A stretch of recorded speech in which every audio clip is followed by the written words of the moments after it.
So after all this time, finally got here. As you can see, I did open it. I wanted to, make sure all the parts and stuff were there where the delivery driver was here. But the box is in actually really good shape. The only thing on it is this little thing here. And obviously that didn't go through. So I am one of those that had add-ons.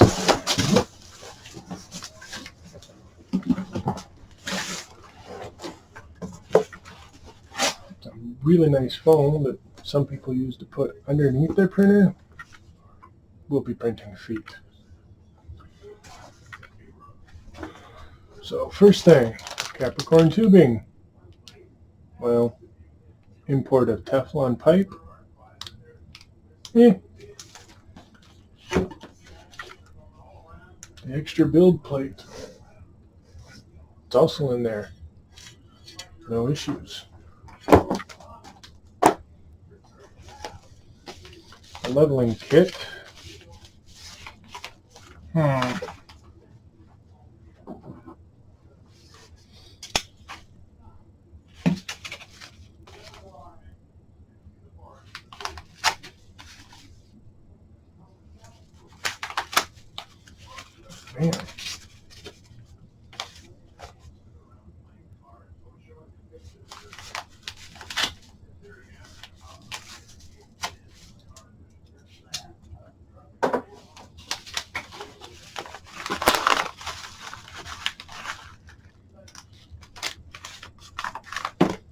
And it's just that. It's a strain gauge like I expected it to be.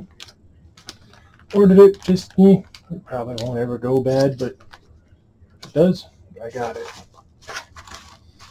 That's in there. I'm assuming this is the foam plate between that and the build plate. Instructions, precautions. Thought there was one in here. Yeah. The start G code and end G code. They tell you to use the G28 instead of the X0, Y0, and Z0. Not quite sure why, but I do know there's a lot of people that have been having issues with the hot end hitting the bed because of that. So make sure you follow that. Like I said, the user manual. I know there's already a ton of unboxing videos out there.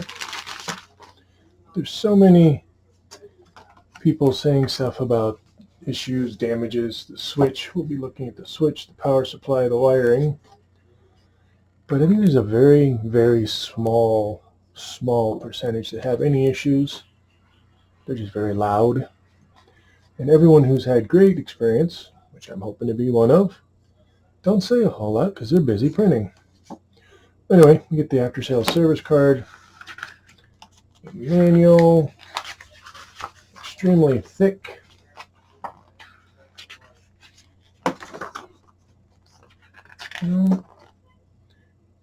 Actually, pretty good instructions. I think by now all of us that ordered one have watched so many videos and information on it, we probably all know how to put it together by heart. Actually, pretty decent manual for someone who didn't know what they were doing. And it looks like on top there I see a box of filament. Hopefully it's anything but white. And it's white. I don't need white. But it's free. It's a full roll. We'll take it. We got a little baggie. There's the photo sensor. Hopefully we won't need it. It's a spare because somebody had an issue, one of the reviewers. We got the hot end tips. 1, 2, 3, 6, 9. Nope, there's 10 in there. So there's the 10 spares that they gave us as one of the rewards.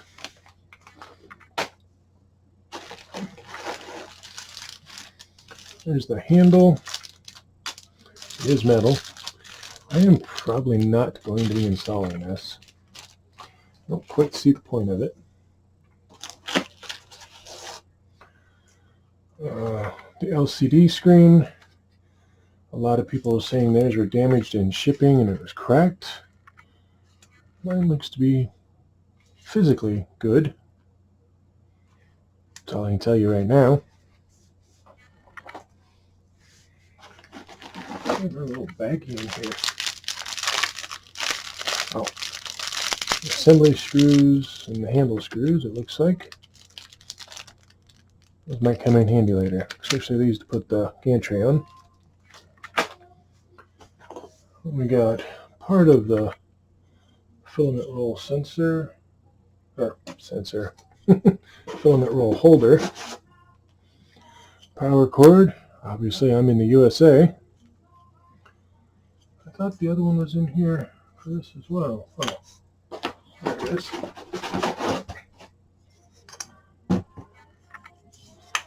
And let's see, this would be on this side for me.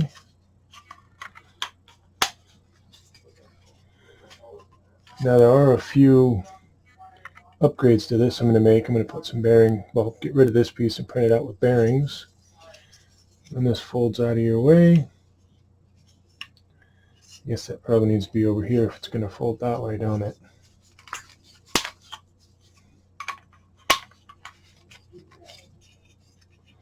Not that I plan on ever folding it out, but, you know, there's that option.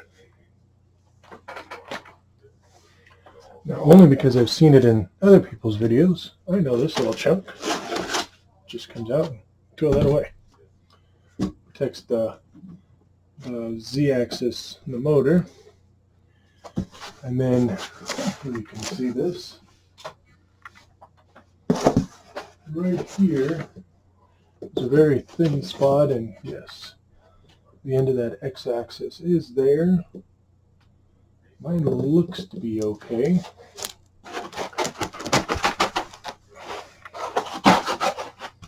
Gotta say, they did some hellacious packing on this. I mean, these are, cut perfect. This little square goes in there. This is even cut out to fit around the gantry arms. I mean, they did a lot of work on the packing.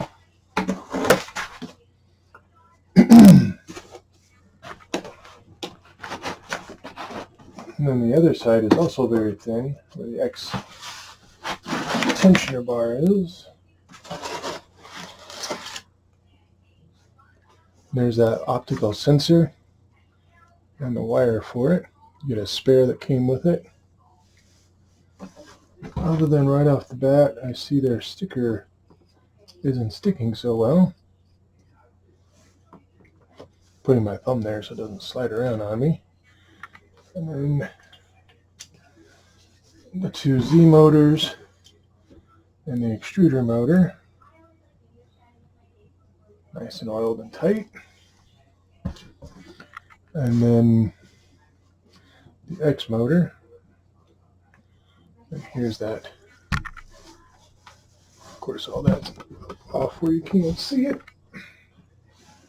There we go. And here's that extruder, the filament sensor. I did print out a piece previously. And of course, I have lost.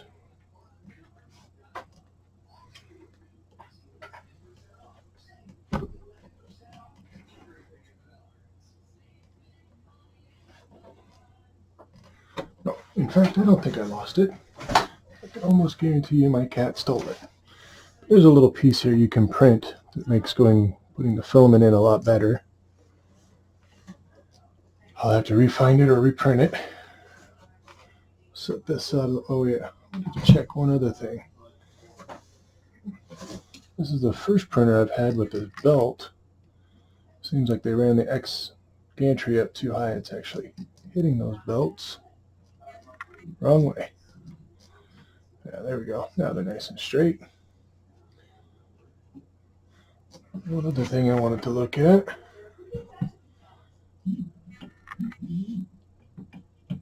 Oh yeah, that's definitely loose. Gonna need a lot of adjustment there. Hopefully you can see that. But yeah, that's just tighten the eccentric nut on the bottom. Might be able to see it from here. Maybe. There we go. Tighten that eccentric nut down there and adjust it. I just realized it does come with a hot end sock on it. Blower fan, the LED light, the connector where your wires ribbon cable goes in. Oh no, I may not be making too many changes to this. This actually seems pretty decent. I didn't realize it had the skeleton cut out to lighten that. The tensioner actually seems pretty tight as is. I'm not going to mess with it until I get it put together. Set him over here.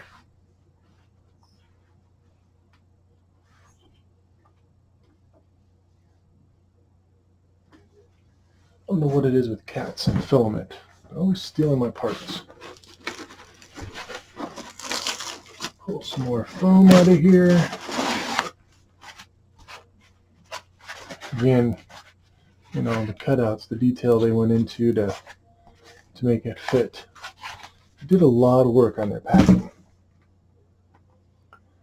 So it looks like all that's left is the bottom. I'm just kind of looking at it for damage, looking at the cable and the wire.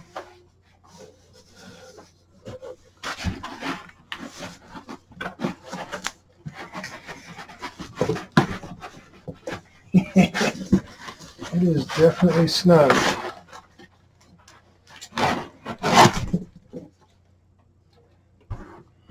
Make sure nothing else is in there. Doesn't look like it. Put this foam back in. Hopefully, won't be needing that for anything else.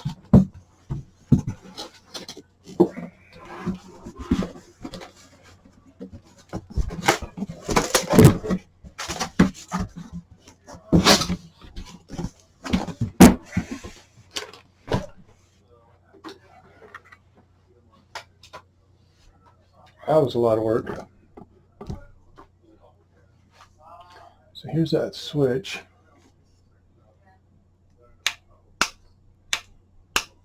I don't know. I'm going to be changing that. We won't be keeping that as is. Now, some of the others I have seen, this bed slid during shipping and it damaged this cord. We'll try to kick him out nice and easy.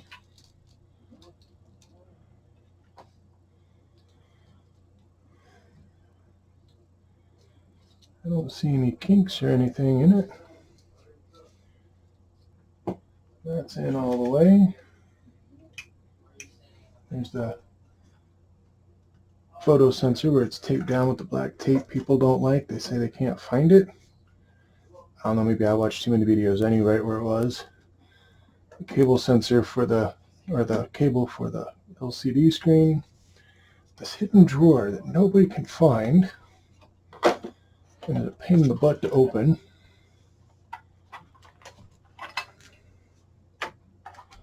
There's my little spatula. Apparently I got some Creality 3D, Creality 3D design team stickers. Cool. Memory card. The little snippers that everybody's excited about.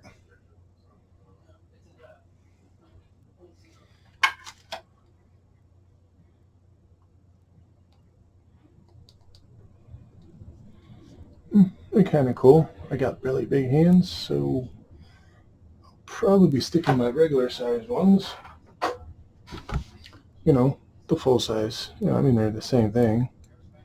Just the handles are shorter. And these don't lock. I have big hands.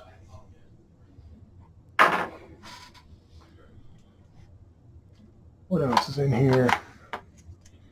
Should have some more hot ends. Looks like there's two. And then two more,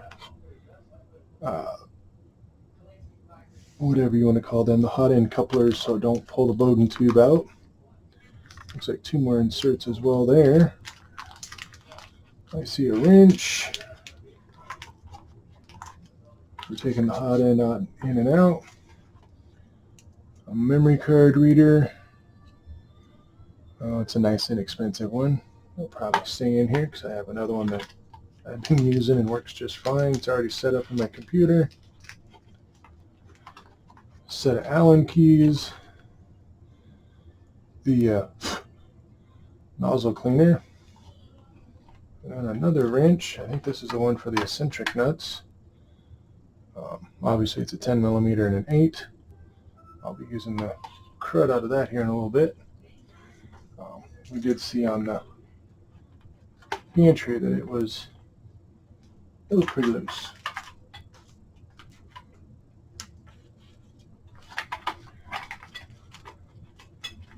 How long these stay in here, I don't know. Okay, I can't even get back in there. Let's try that all again. These were in there. Oh, I think this was folded over.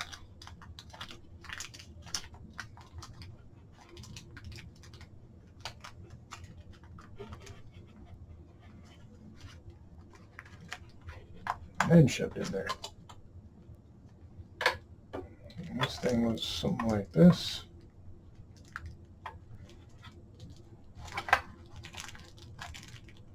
Oh, that's why it's so tight. The foam's hitting on there.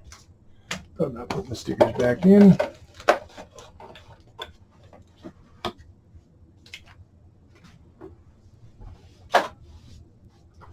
The bed itself.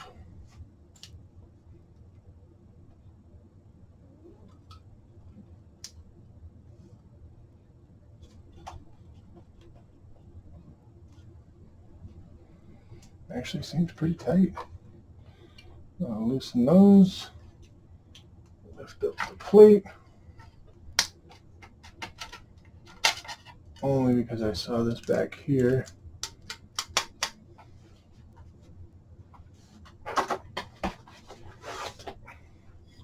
Which actually looks perfectly fine. I have two. Of course, you can flip it over and use glass. I don't know why anyone would do that. I have not used Creality's. I have the Anycubic Ultra Base, which is freaking perfect. That one is definitely loose. Nope, let's not use those.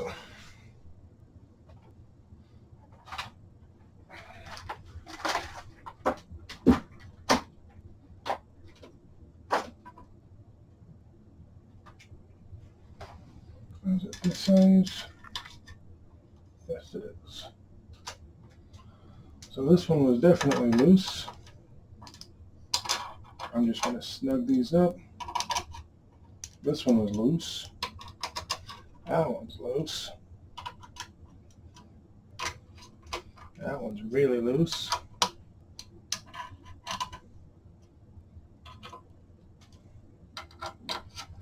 That one was really loose. I had a few of them in there that were loose, but not too bad.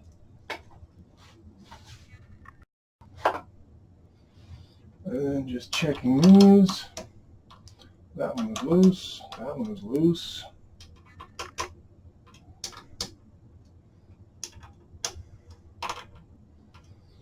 All in all, not too bad. I mean, about what I expect. I love the strain relief gauge on here. That is nice and thick and heavy. I'm not going to put the glass back on it because I am going to be flipping it over. We are going to be taking the bottom apart. Oh, hit the limit switch. Belt seems rather decent. Probably not changing anything there.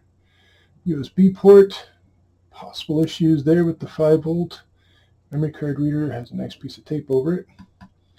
Keep the dirt and crap and the foam from the packing out. Decent. Little cutouts for the gantry. Can't help but get it lined up right. It's kind of a, you gotta do it right. And then the other cable back there taped down for the Z motor.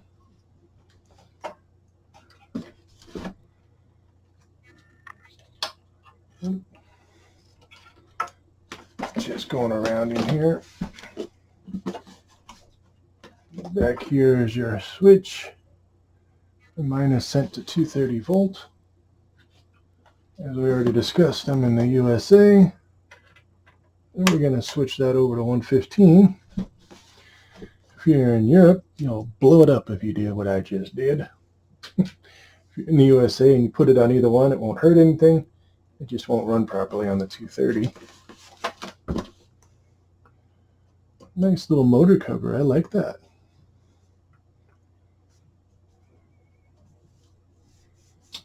I'm going to have to print some covers through these. I'll show you what I mean on my other printer here in a minute. Take a look underneath. That one seems loose, but I think that was some hot glue stringing. Oh, this is the drawer. That's what that is.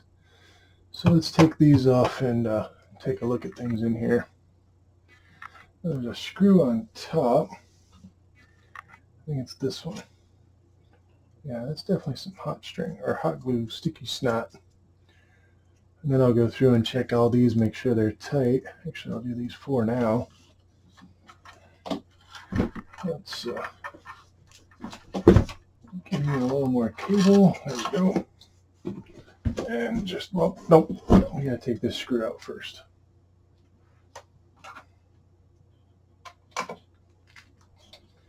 I only know this, like I said, from all the many videos I've already watched. Take the screw out on top and then the plates on the bottom will come out for you. Alright, now let's flip it over. Turn my wires under. It's got these little rubbery feet. I'm going to be printing some tennis ball holders that'll go under. This little plate here and here might be an issue for that, but I can cut that out and around to make it work.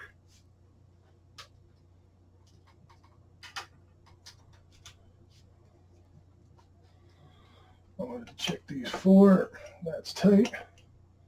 That's tight. That's tight. Those are all cranked down more than I would actually have done. I'm not going to loosen them. I'll leave them as is.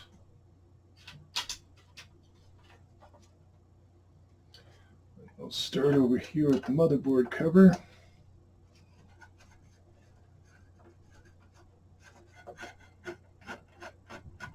I'm not going to speed this up.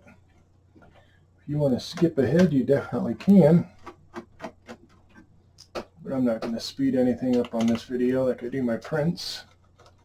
We'll keep this one just normal speed. Alright, long one goes in the back. These two and the one on top are the same, but this one's longer.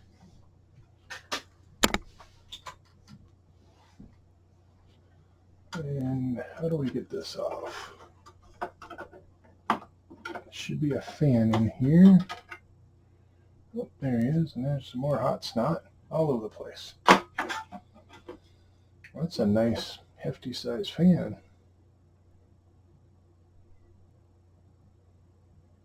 I was hoping it'd say the size. Oh, it does. It's 60 millimeter. Plenty of wire on there to where I can flip it over and lay it down. We can get in here and see. I'll move you up. Point you down. Other than the hot snot all over the place, all the motor connectors, the fans are in, hot ends are tight, fuse is good, those connectors are in, those are all tight and connected. I don't see a single issue in there. I just noticed, I haven't seen anyone else mention this, these edges here where they cut out the extruded aluminum for the wires to go through, they're all rounded off. I hope that shows up on my crappy camera really good, but yeah, those are rounded off. So even if the wires were up against it, which they're not even close, there's no sharp edges in there. That's nice. I like that. And then here's the memory card reader that goes through. I gotta say, from what I see, it looks good. I was gonna take the board out originally because a lot of people were having it burn underneath this. Well, there's a heatsink on mine. I don't think I recall that on the other ones. But over here by the power buses and the USB, or the, no, what's it called? The LCD screen, that's where it's burning out underneath. Mine does not appear to be the same. I have a heatsink there that I don't recall.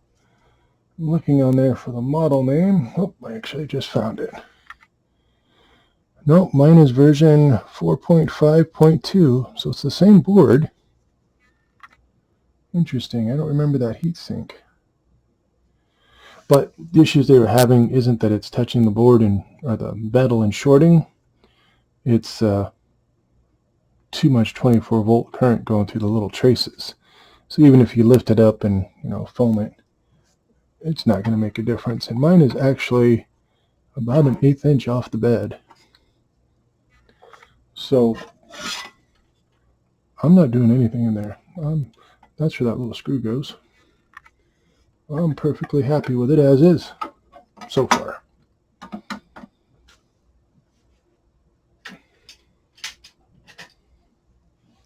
We'll get this long screws. Yep. Something didn't go right. Oh, there we go. Nope. There we go.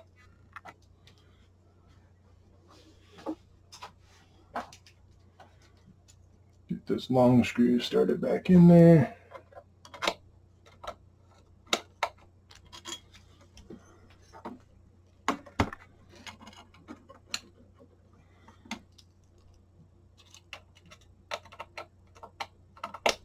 Probably have my hands right in your way, but is what it is.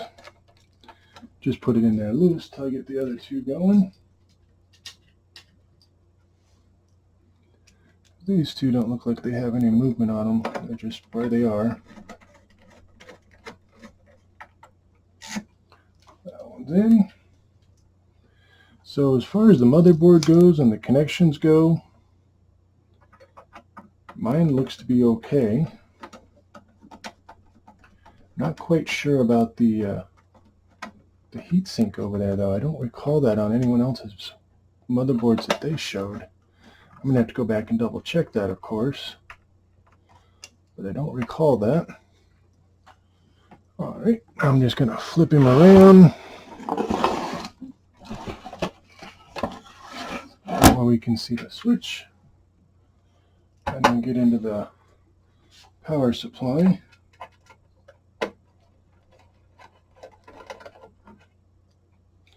And again, those of you that don't want to watch me screw or unscrew, you can skip ahead.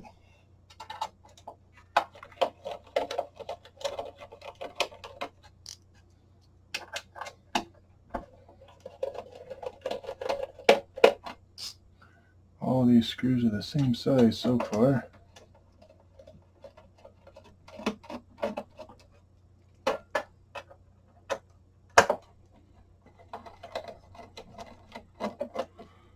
All the same size.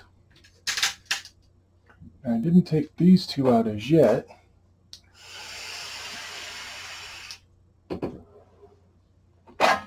Nope, I didn't think so. So it's got a little, a lot of people are saying that blocks the airflow. Hopefully you can see that. Yeah, it goes right through. And it's right over the fan. It is a Meanwell power supply. Excellent.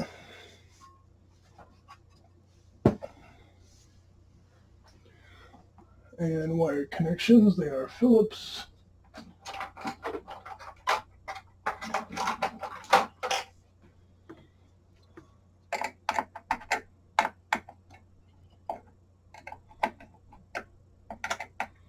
I'm just checking to make sure they're all tight. One guy had also shown one of these screws in here that came loose. One of them that wasn't being used and was just floating around in the machine. All of mine were tight. Also saw where these wires weren't taped down and they were possibly covering the fan. Mine are definitely taped, as you can see, and out and around that fan. And these two screws look like it's just the tray. And then these are the wires that came in from the motherboard. Everything looks good. And it's all grounded right here to this screw. Goes to the main wall power supply. It goes to the switch. That screw is definitely into metal. And then there's a ground that goes into the motherboard. So it is definitely grounded to the frame of the printer. Let's take this switch apart. Now on the older ones, well, I shouldn't say older ones, but the first ones, it was a 4-pin switch. And then Creality, actually I may not need to take it apart. Creality changed it to a 3-pin. And mine is most definitely a 4-pin switch. Yep, so we are going to be bypassing that.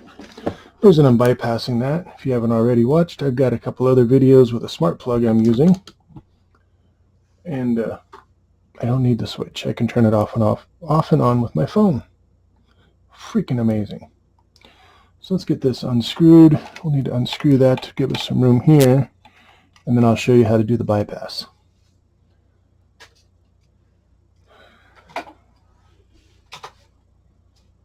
And of course you couldn't see any of that on the switch part that I was pointing at. Now you can.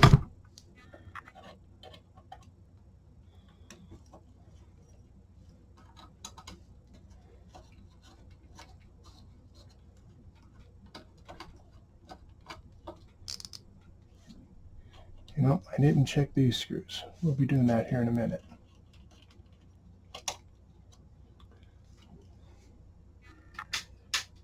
One thing I do like is so far they've all used that same size bit.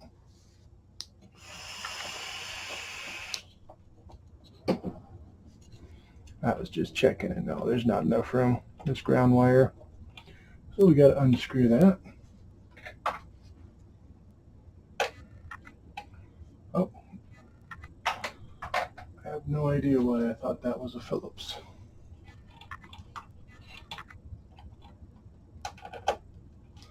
And this one is a different size. It's the next one up.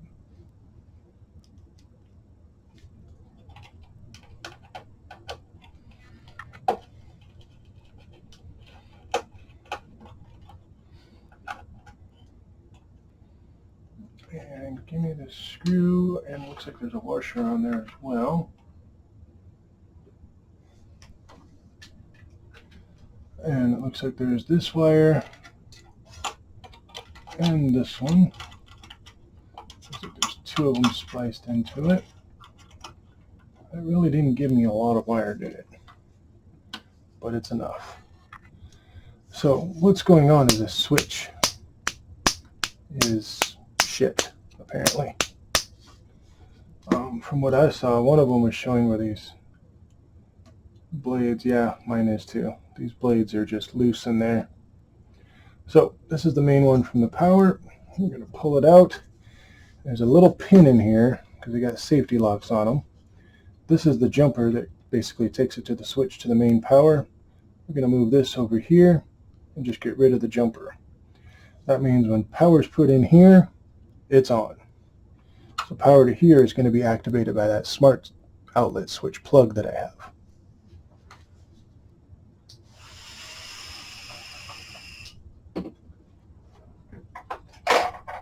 Grab a couple of tools.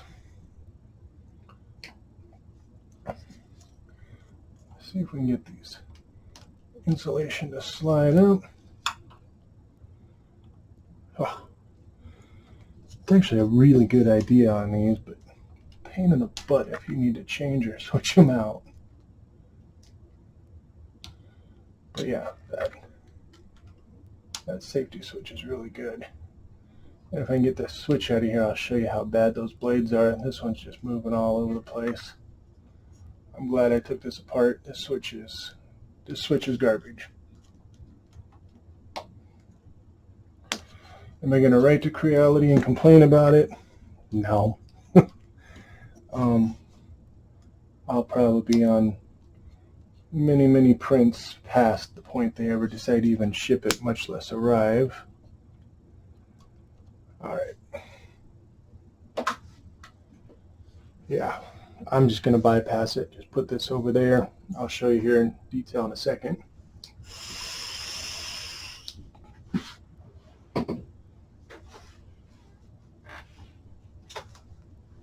I'm trying to watch my camera wires as well. So there's a little button down here you have to push.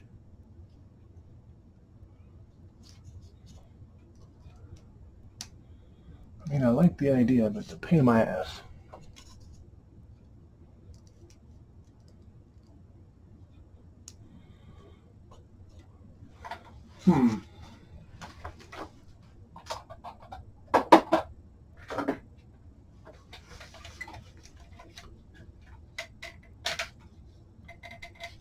Have to get my close-up eyes to see it.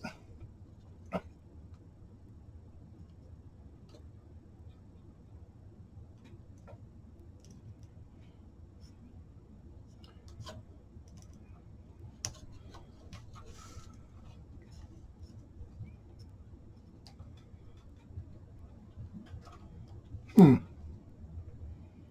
some reason, he don't want to let go.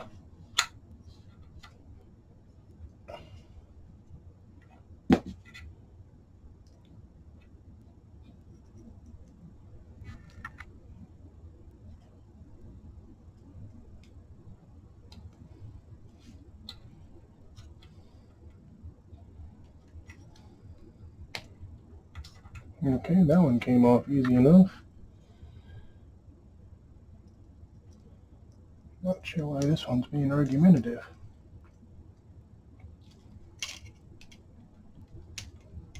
There we go. And well, let me pop that switch out.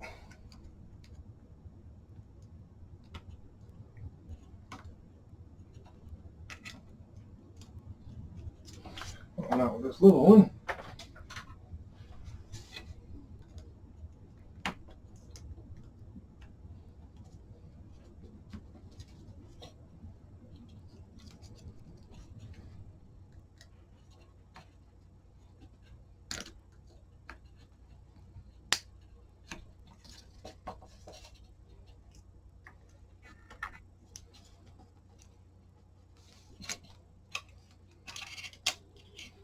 I got one side of this switch.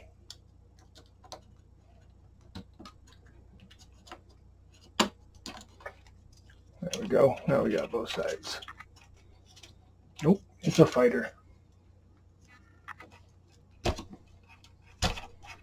There it goes. So if you're replacing the switch, this is what you'd be doing. See these terminals, how loose that is? That's the problem with these.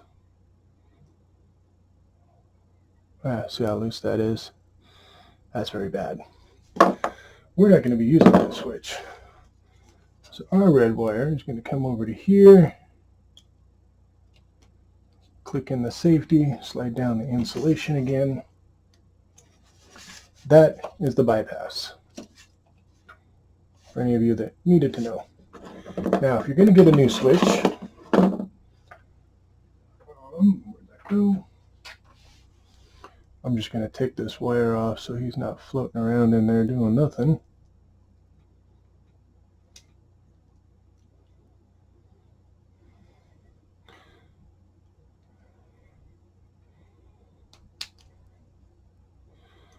They are little fighters, aren't they? Of course, it probably helps doesn't help that I don't have the housing holding it.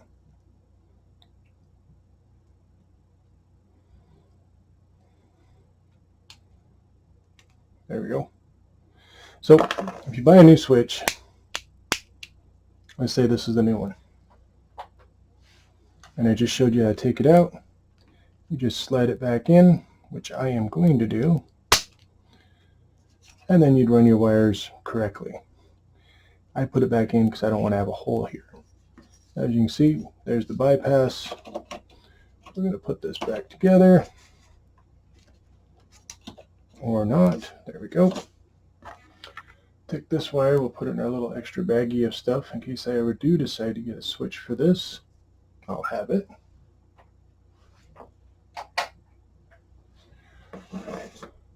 Shouldn't need this anymore. And then we'll get our wires here, reground. All that work to save that, and then I drop it.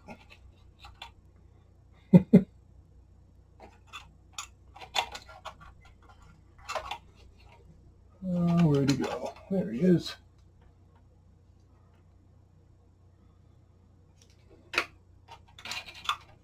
Make sure we get the one to the switch.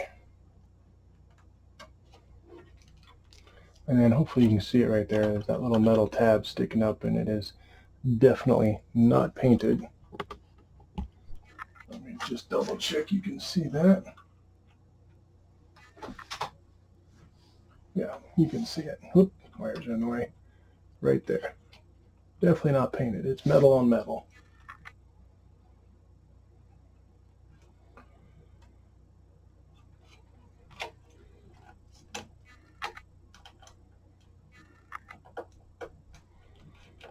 Screw that back in. Snug, but don't over tighten it. Again, it's just aluminum. So all the grounds are back. Switch the ends on my screwdriver and put the switch back in.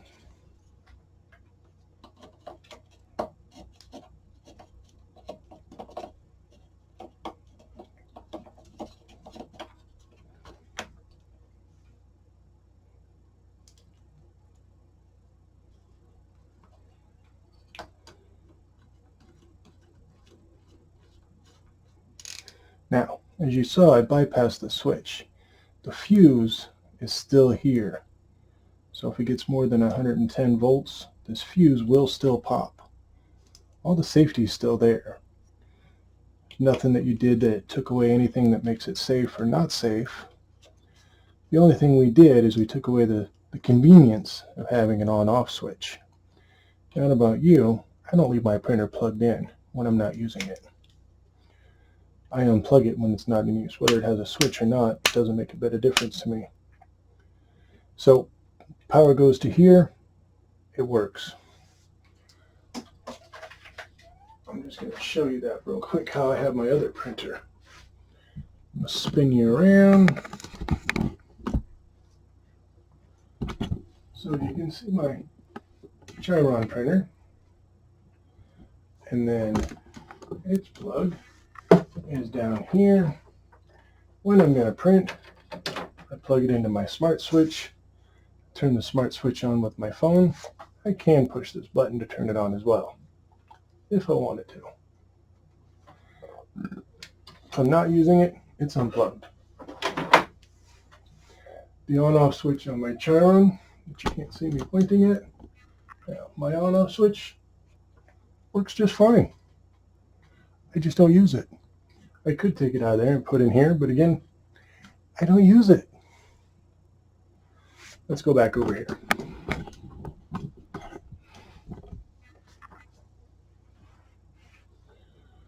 Alright, so as far as I'm concerned, the wiring, the switch, the motherboard, the plugs, everything is good, except I haven't checked these 4, and I'm assuming there's 4 more over there.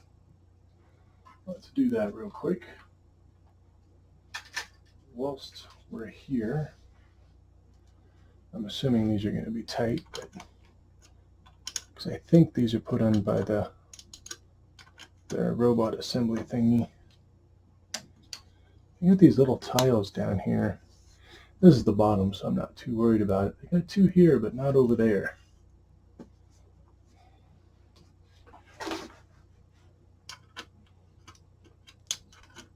Nice and tight. Okay, now I haven't checked the eccentric bolts nuts on the bed. we will be doing that.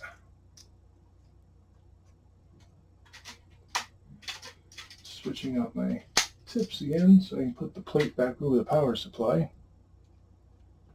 Does remind me, one thing I wanted to look at. Yeah, that is a nice heavy duty cord going in there. It's all zip tied, wire, electrical taped. I mean, if the power supply goes out, it goes out. But if this is good, and it's a mean well, it should be. Definitely 24 volt, 350 watts.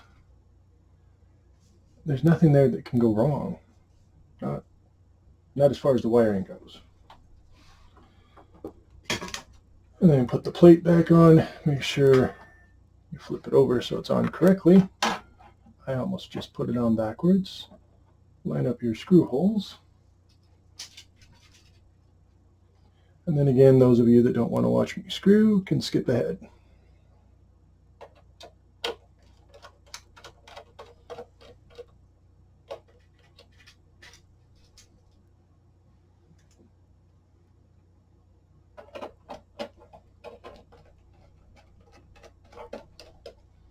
Not putting these in tight yet until I get all 6 of them in. These little things are hard to get hold of.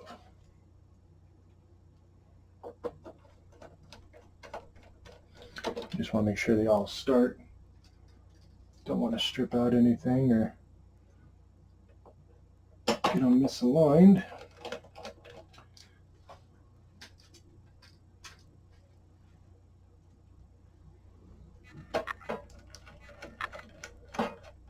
So far, this thing's pretty much what I expected from Creality. I know a lot of people are upset with the shipping and the delays and miscommunications, we'll call it.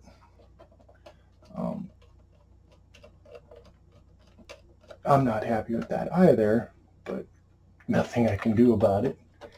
I had, I don't know how many people were on there, a couple thousand people complaining about the shipping and complaining. No point me adding my 2 cents worth with it. They were complaining enough for all of us.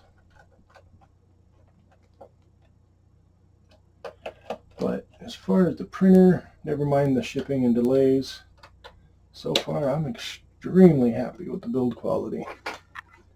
I was just realizing this side's sitting up a little bit higher.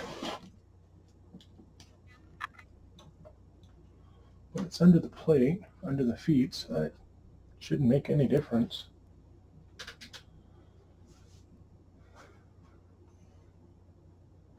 I mean, I can see it on there. It's where it's supposed to be. Not sure. Again, holding onto the build plate so it doesn't go sliding around. We're going to put this last screw in here. Holds on the motherboard cover.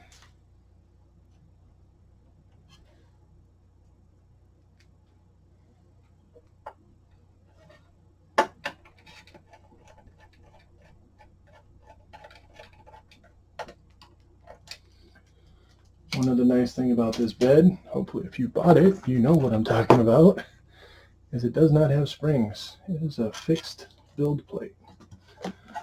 So we're going to stand it on end. And in here, let me double check, make sure you can see this.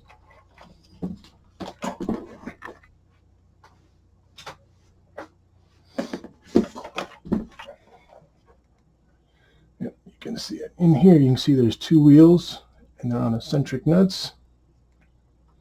And mine are perfectly fine. Hot bed is underneath. It makes this part get warm. 2 on this side on this side are fine, but these are solid posts. There's no springs, no adjustment. It is what it is. We will be looking at that also here in a moment. Move my wire up. And then here's the other 2 sides, and then these are solid, and it's solid. I got no complaints with that bed.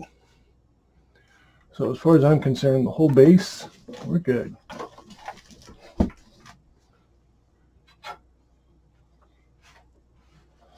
Now let's see about levelness.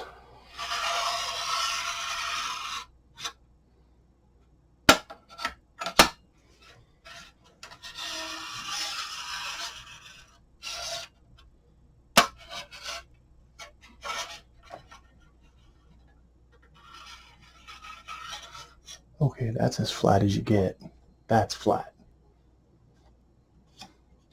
Oh, there are little design patterns in there. I thought it was scratched.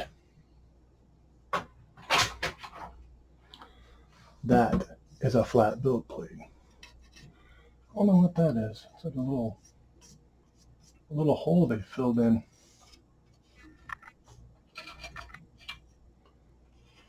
I'm happy with the base. No complaint, no issue at this point. Nope, one of the little slidey things. I'm actually going to take these out because I am going to be printing some other ones that are going to be blue. My theme on this one is going to be blue, as you saw my Chiron a moment ago. The theme on there is yellow.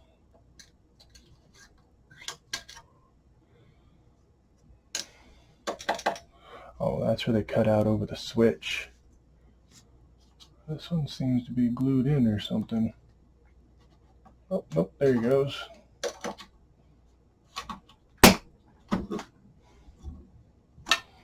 Yeah, there's a hole that goes right into those wires to the switch. I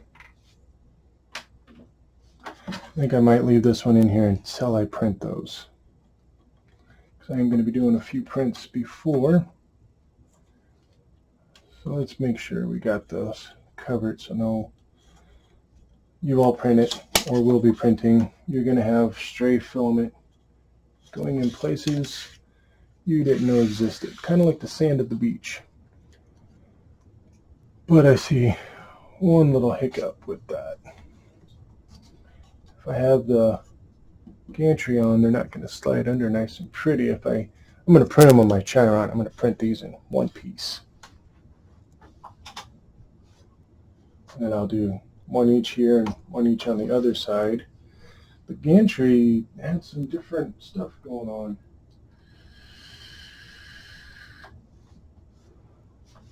Not sure what I'm going to do on that just yet. Where'd my little baggie of screws go? There it is.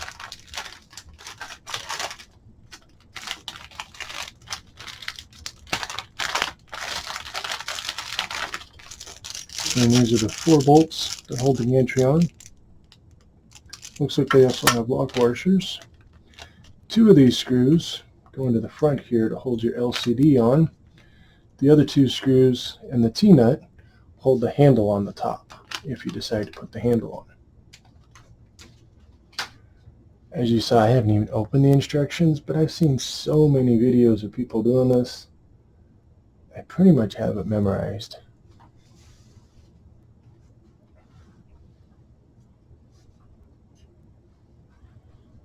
And I mean, the gist of it is, you know, it's pretty basic if you've had a printer and you know anything about them. Now, as you can see, they line up on those cutouts. I have the motors and the belt towards the back where the, how do you say it, where the switch is for the 24 or 230 volt and 110 volt. The hot end towards the front where the Y tensioner bar is. This is the front. The USB card reader is over here. This is the front. So those of you who don't know, that's how you tell the front from the back. Yeah, when you tighten up the gantry, these won't be able to move. Alright, well, that's not a big deal. We'll just make 2. Slide 2 in from the back, 2 in from the front. That's pretty much the gist of it right there. Now it's lined up. Obviously I don't have the screws in, don't have the plate on, don't have the LCD on. This is what it'll look like.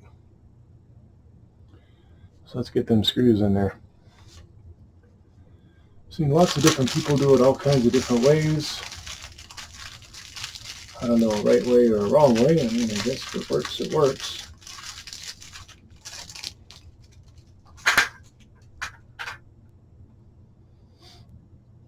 what I'm going to do is just kind of hang it over the edge here, find a hole,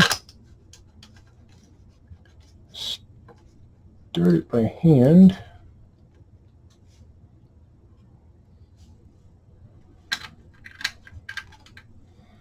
We might have to tilt her a little bit.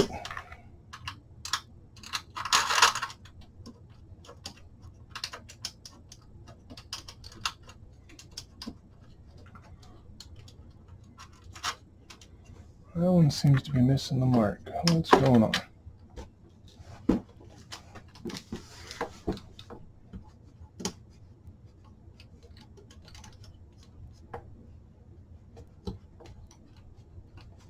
Yep, there it goes.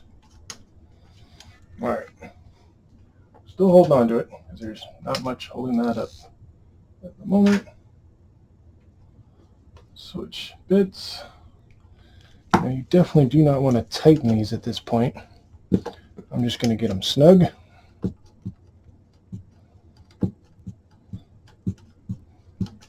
Because you might have to do a little bit of fiddling to get the other side going. Let's tilt that up a little bit.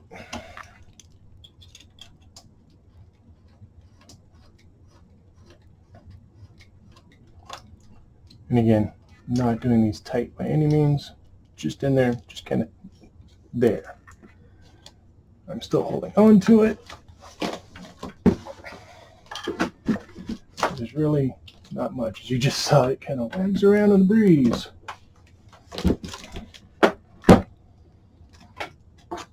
Make sure you don't hurt your cable. That will really ruin your day.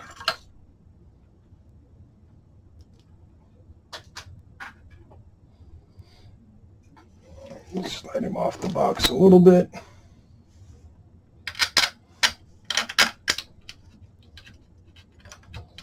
That one started pretty easy. Good, good.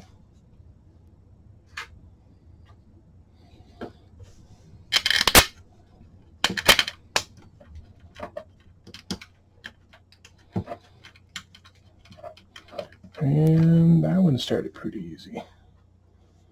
Now don't forget we have to tighten up that X gantry. In your case you may not need to, but you definitely want to check.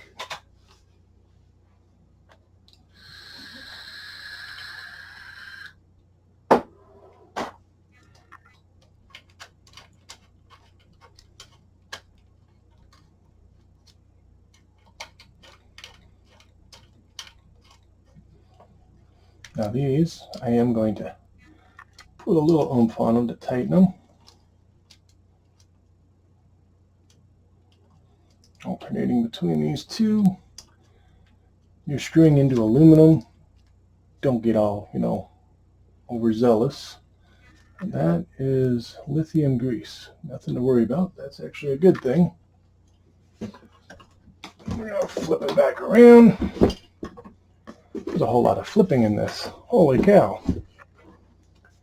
And then I'm going to slide this to the other end, the X carriage, because I'm going to be tilting it that way.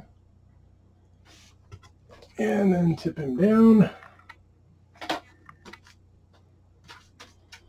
And then tighten up the first two that we started.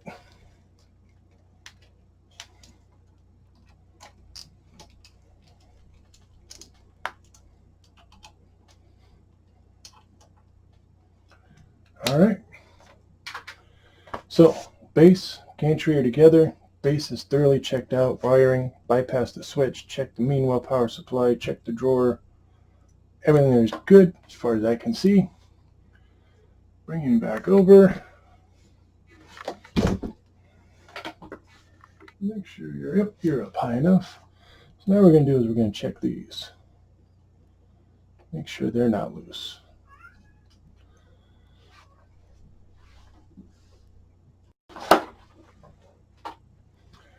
Alright, so we were checking to make sure these are snug. There's an eccentric nut here, and then there's these two nuts if it's an issue. Mine seems fine. Let's check the other side. This side has everything on it. It has the X motor that moves the hot end back and forth. It has the extruder motor. The extruder that pushes your filament. And nothing is loose here. Oh, wrong way. What I'm doing now is lowering it. You can probably see it better if it was right in front of you, I suppose. Line you up a little better.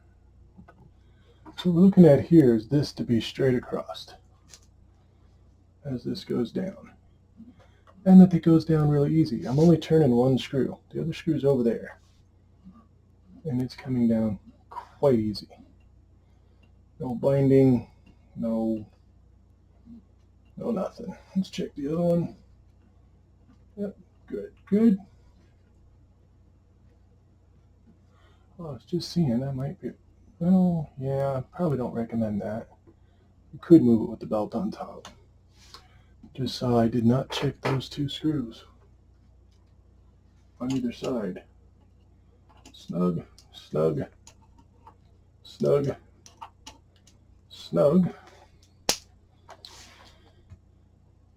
We'll do those when we do the LCD. Let's flip this back around.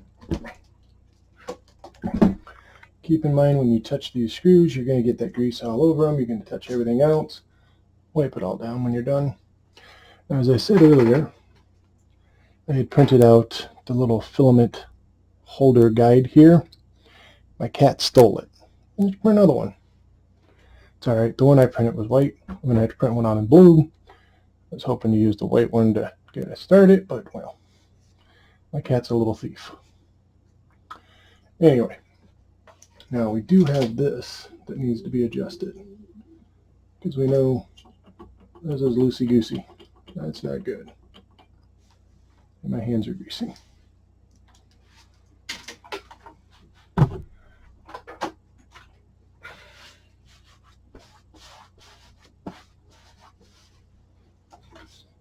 Just a couple of spots I see that I touched with my greasy fingers. I'll make it all look pretty before we actually do anything. So now we need that wrench, which is up here in the drawer.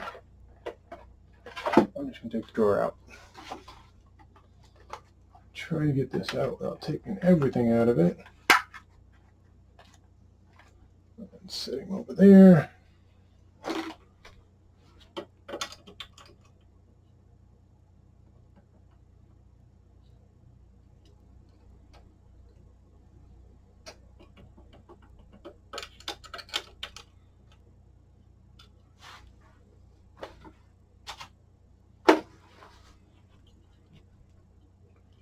Now it's no longer loose.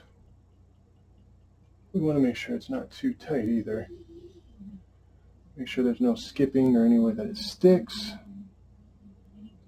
Seems pretty good. I'm also checking that belt tension, and I think it's a little tight. So I'm going to back it off a little bit.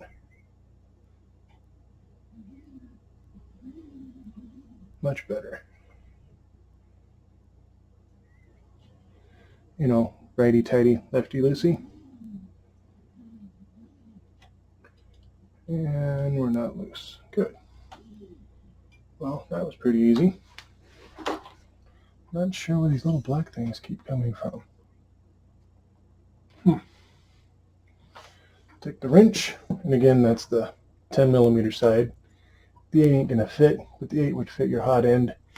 I would probably recommend using the wrench instead.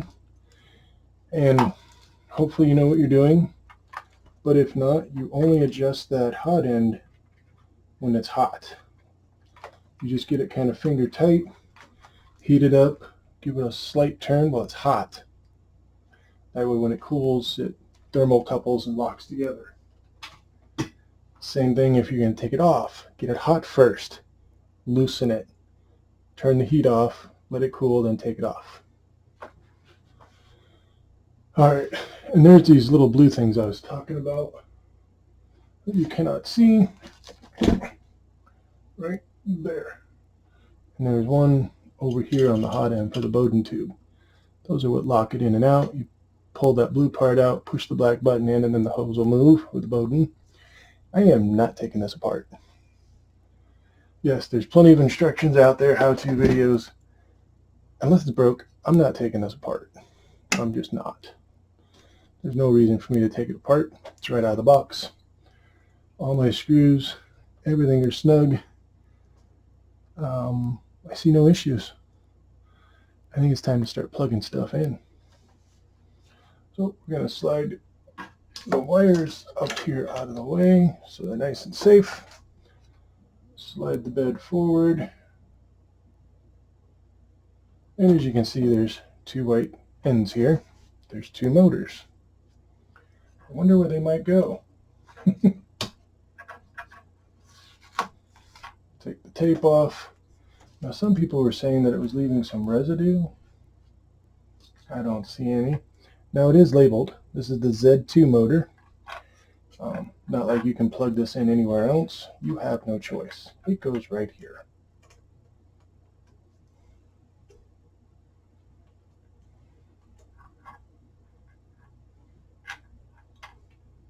I might have it upside down actually.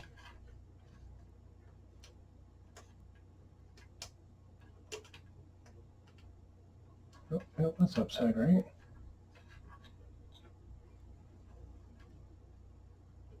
Oh, now it slides in, of course. Yeah, you can't plug it anywhere else. It's nice, it's labeled. You can't screw it up. Even if you wanted to, you can't. I'm going to put that tape there. It's not needed, but if I ever need it, there it is. Now we have this one over here. I'm going to bet it's the Z1. Again, I'm just going to put this tape over here. Have it if I need it. If I don't need it, it doesn't hurt anything being there. And again, yep, Z1. Plug it in. And again, it's nice, it's labeled. I just realized all of that was off camera. I'll bring it back. So this is the first one I was talking about. This is the tape. Z1, Z2. There is nowhere else to plug that cable in. That's where they go. You can get them to fit somewhere else. If you can get it all the way up there, you worked for it. And you deserve whatever happens to you. I'm going to bring the hotbed back. Kind of hoping we can get this to form back out and look nice. In the box it was kind of pushed up and around. I didn't really like that, but I think it'll be okay. Turn it sideways, and you get this main set of wires coming out of the bottom. Start bringing it up. Oh, look, there's a plug. There's only one plug spot right here. You have no option. You plug it in there. Over here, we're checking the other ones that go to the filament sensor, the motor. All these wires are good and connected. Yes, we still have the one down here for the photo sensor. We'll get to that. I'm actually going to bring this around to the front where we can see the front. And then this wire, keep it nice and flat. And then it comes up here to the front. And it just clips in. Oh, almost. There we go. And then these two little black tabs pull over, they hold it in. If you want to take it out, you have to pull these up, and it'll push it out for you. But we want it locked in, obviously. And then there's these little cable clips. We'll come back to them in a moment.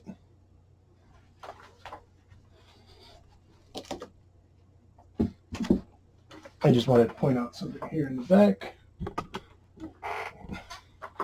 This, you want to make sure not to go over your belts. You'll have a very bad day if you put this over your belts and then lower this to the bottom.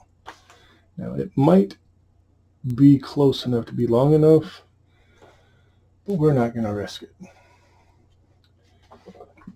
So first thing we're going to do is there's this little clip right here. We're going to put this in there, bringing this wire up to us. Easier said than done.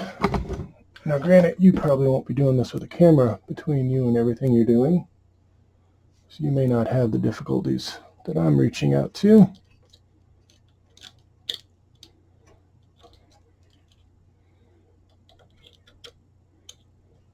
I just want to pull that out enough. Of course, that wire's in my way. He's not going to be cooperative at all, is he?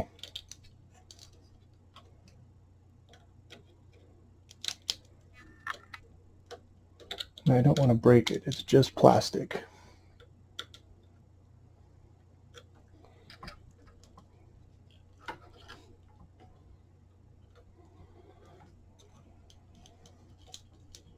Oh, there we go. See how he just clips in there? That's all it is. Nothing special. Well, I mean, special. My other printer don't have that. Why not? And these are your little... I'll lower this down a little bit. Actually, I shouldn't do it that fast now that the motors are plugged in. But anyway, I'll do that. Move you down here more. So then what we're going to do with these is these just unhook from each other. Put this in there, hook them back around themselves, and it just kind of holds the wire to the Bowden cube.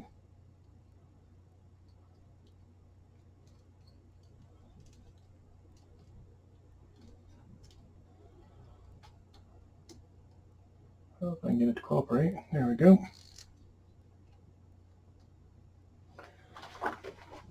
And there was another one. Oh, here he is.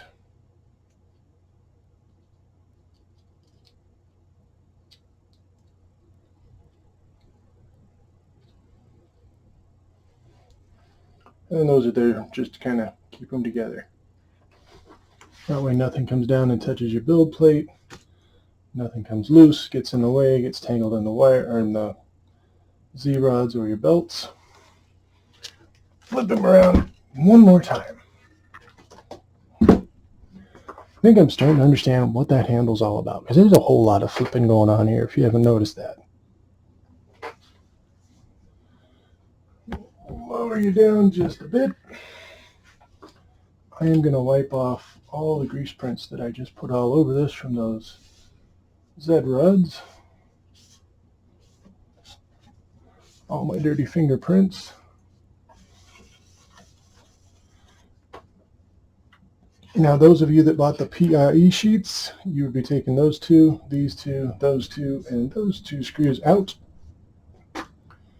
You'd be sticking your magnetic plate down to this, and then the PEI sheet on top. That's all there is to it. Just these two screws on all four corners. Gets these clips out of your way. Doesn't damage it. You can always put them back and then use the glass plate. Some people hate the glass plate. Whatever works for them. Now, because this is sliding underneath these, I'm going to go ahead and peel the back side of this. As you can see, and I'm going to slide it underneath. Well, that was the idea.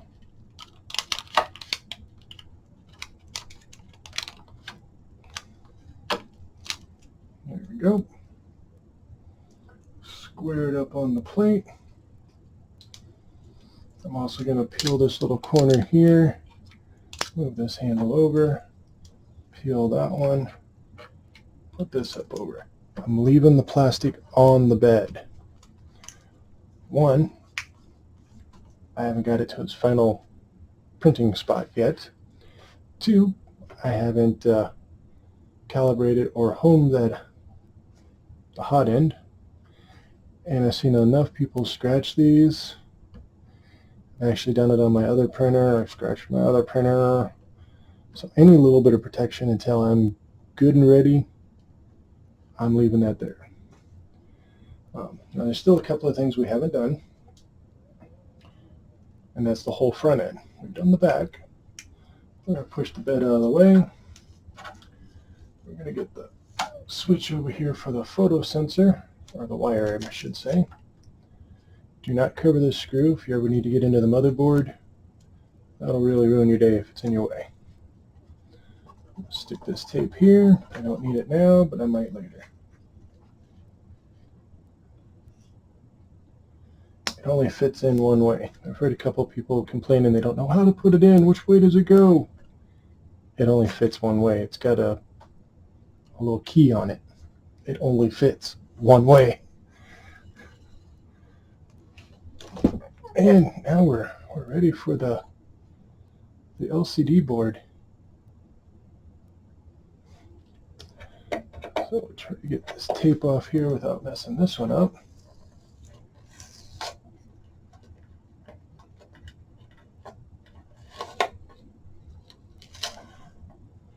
And just put him right back down where he is. And we need those 2 screws. I'm actually going to back you up. There you go. Let's see what's going on. We're going to take out 2 of these screws. Don't need the T-nuts. Those can go back in.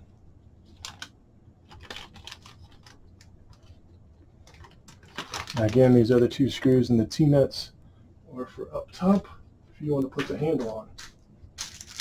I am not putting the handle on this. That's just me. You do you.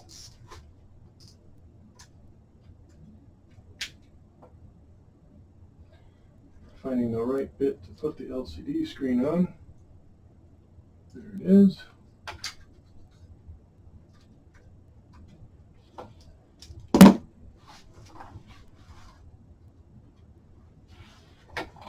Now a couple of people forgot to plug it in first. Plug it in. There's 2 little cutouts here. 2 little tabs on the back of this. It only fits one way. You can't do it wrong. Not without a lot of effort.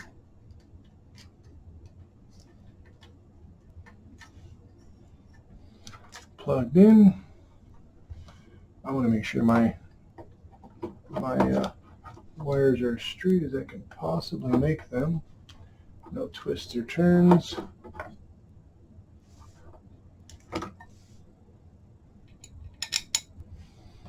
Grab a screw.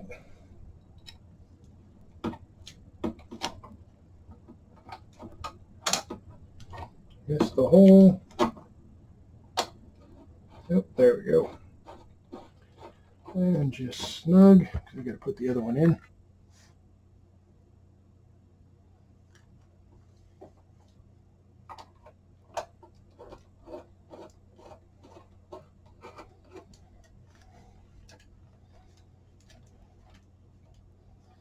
Now we'll tighten them. Thought this stood up a little more, but it's kind of laying back pretty good. Might be something we change. Might be we decide we like it that way.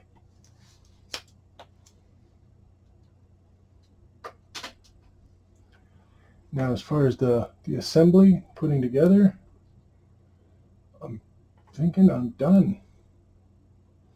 I left the protector on there for now because we're not using it yet. I think it's resistive, not capacitive. I might have to take that off so it knows I'm touching it. Haven't got that far yet. I'd be surprised if it was a capacitive screen. Let's just kind of take a look at it.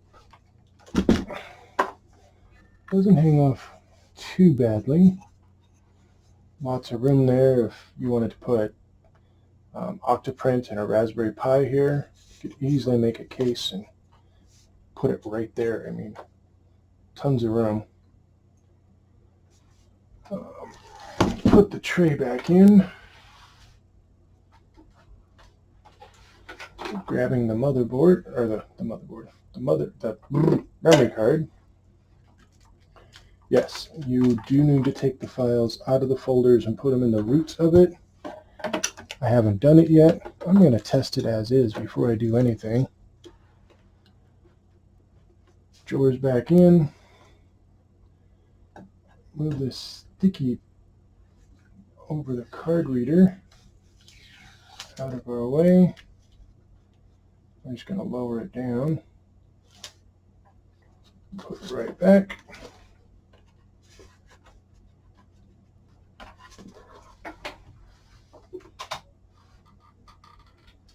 So now we're basically done. We're ready to plug it in, heat it up, test it, all that fun stuff. Oh yeah, one thing I wanted to check and forgot all about it. Mine is upside correctly. I've seen a couple of them where this is upside down. It's not a big deal. Loosen these 2 screws on either side, flip it over, put 2 screws back in and tighten it up. Mine is correct, so I don't need to do anything.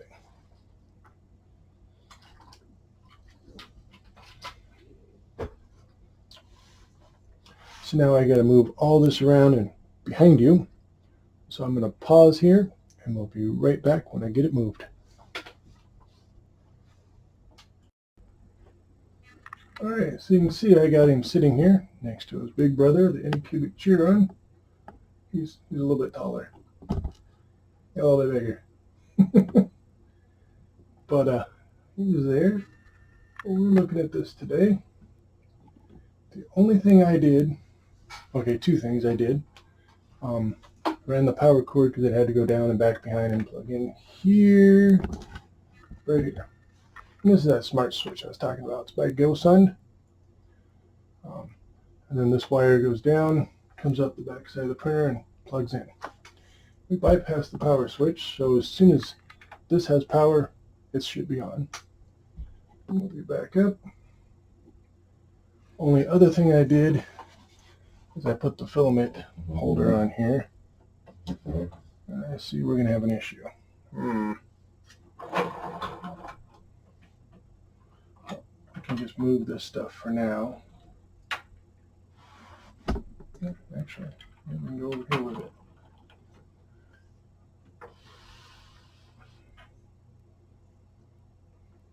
Shouldn't interfere. Okay. Let's just get rid of these for now.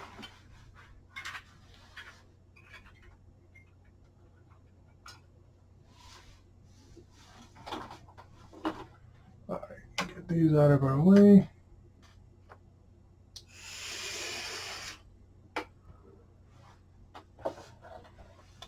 And then we'll get our roll of filament that Creality sent us. PLA, print temp 195 to 220. I've never used Creality filament. I've never used a Creality printer before.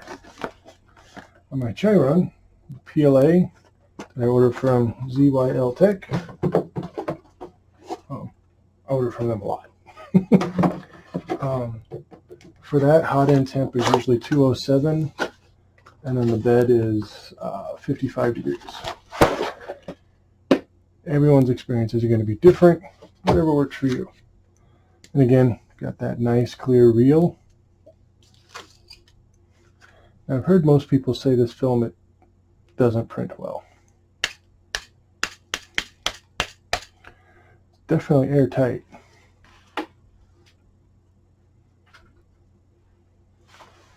We're going to try it out. See what happens. Apparently, my knife needs to really be sharpened. Angelica sill packs, don't eat those. Yeah, this thing's actually kind of flimsy compared to my other reels that I get. Oops, there we go. Yeah, pretty flimsy. Trying to find the end of it. Oh, there it is, I think. It even feels odd. Oh yeah, one thing, if you look at the filament, see how it's on here? It's not layered on there very nice. Oh yeah, there you go. Now you can see it. I don't know, maybe that happened in shipping. My other ones, they're perfectly in row, straight. Never had any complaints with ZYL Tech. So let's clip this off.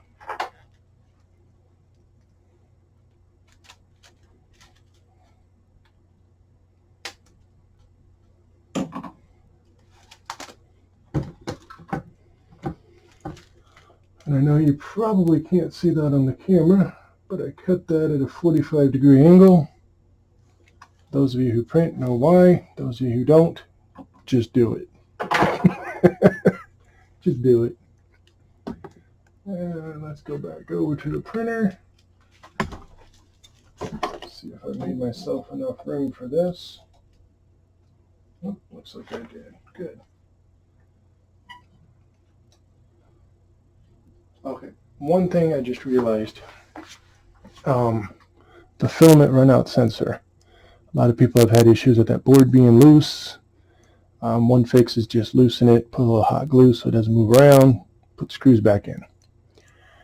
I didn't check that. Let's just run it and see what happens. Let's live on the dangerous edge.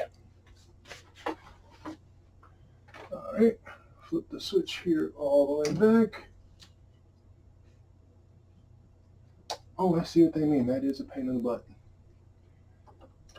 I had my... Oh, actually, that wasn't that bad. If I had my little filament adapter thingy that I printed out, would have been an issue. I am going to slide this all the way up through the Bowden tube as far as I can.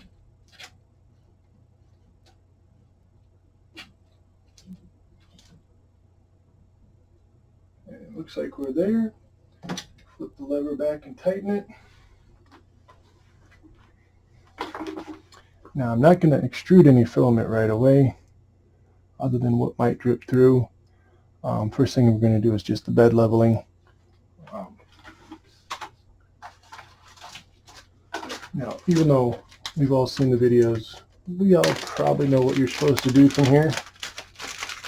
I'm still going to check the instructions just to make sure that I'm not doing something stupid. We got the notes, we got the assembly. We've already been through the assembly. Assembly is pretty straightforward and easy.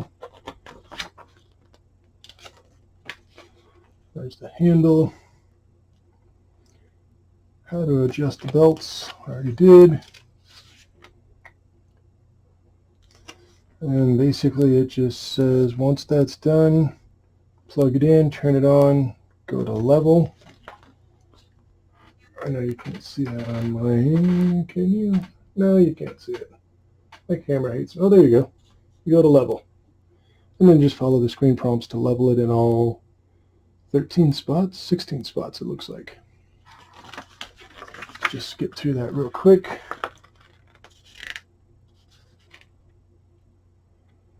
Then it tells you how to prepare, heat up the PLA, preheating, how to put the filament roll on, how to load the filament, how to slice your whatever you're going to do. Oh yeah, we didn't check the card. We'll do that with this. It's got a nice little picture of the 8-bit motherboard. And as you saw, I have, and you have, we all have the 32-bit motherboard. Kind of looks like the exact same layout, and it does have a heatsink on it. It must have been my mistake. Mine does have that, but it's black. Difference between black and green. Black is the 32-bit and silent. Green is 8-bit and the A4988 steppers. So it goes, isn't that a wonderful sound?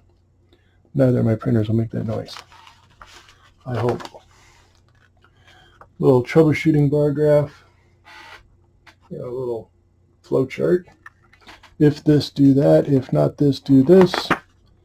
That's basically it. So level the printer. During the leveling, do not touch the Teflon tube or nozzle or hot end. Well, I don't want to get burned, so I ain't touching nothing. think we're ready. Oh, get this out of there.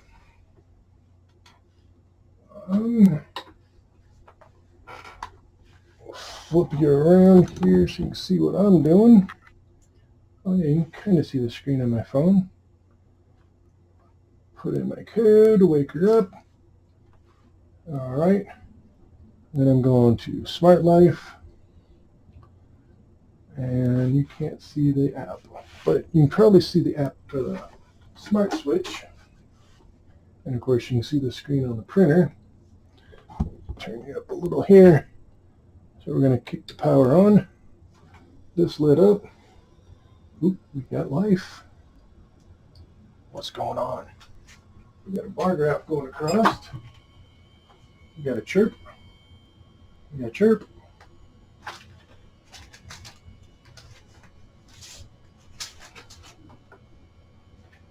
That's too thick. I have a piece of paper.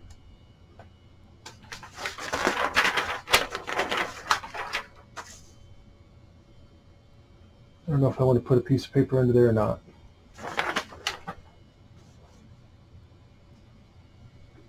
I'll bring you back up. I'm actually going to raise you a bit. Those of you get motion sick, close your eyes.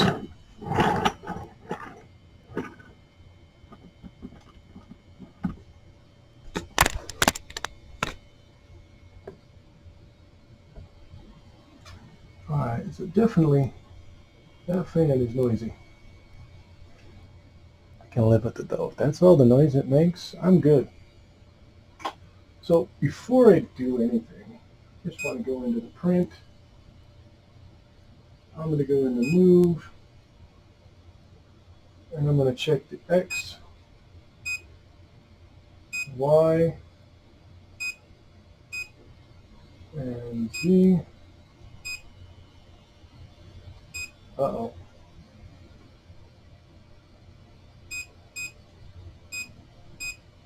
Oh, it's going up. Okay. And down.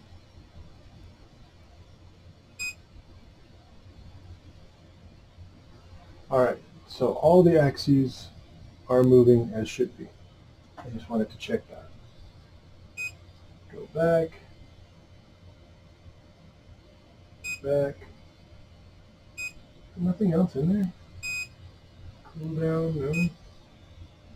Control. Oh, there's the LED. Ooh. There's the LED. Hopefully you can see that. Yeah, there you go. And then you can turn it off and on. I'm going to turn it off for now. Let's go to info. We are on the current version, 1.0.2. So that's all good. Z offset's already factory offset to 0.2. I'm going to do it without the paper. This little bit of plastic we can compensate. Let's go to level.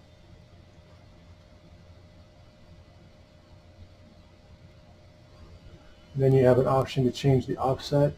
I'm going to leave it at 2. And then click the auto level. It says please wait for the nozzle temperature to heat up to 120 C. So when it heats up to 120, because it's going to move around as it cools and heats, we can go from there up to 47.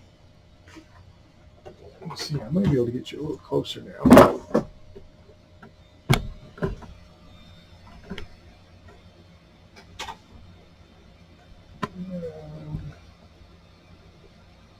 Let's lower you down so you can see when it does the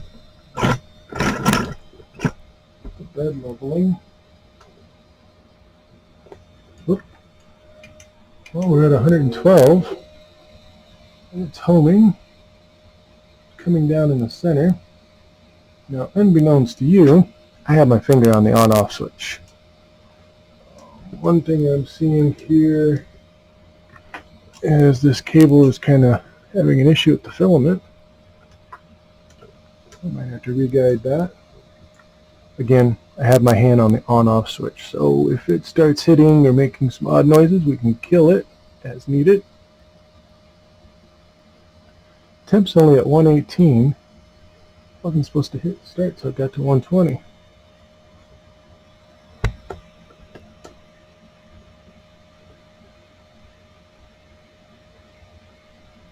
So it touched and went up. Now we're going to number 1, it says. 2 touches and moves to 2.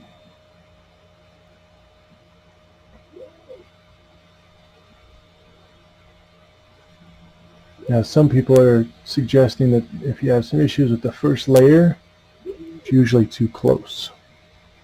Another reason I left that film on there, so it might adjust itself. But if not, you can go to the Z offset and just move it further away. The smaller the number, the closer it is to the bed. The higher the number, the further away it is. Photo sensor is working perfect. The auto gauge seems to be working. I've never used one before.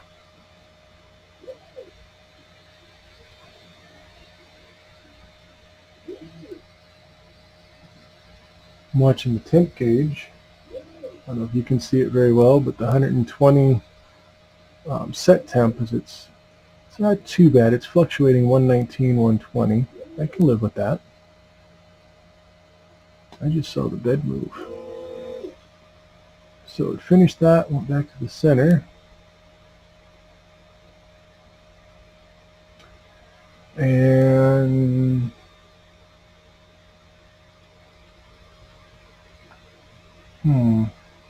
I have seen a lot of the others where they showed this and it kind of froze and then doesn't respond. We're going to let it just sit for a little bit, see what happens.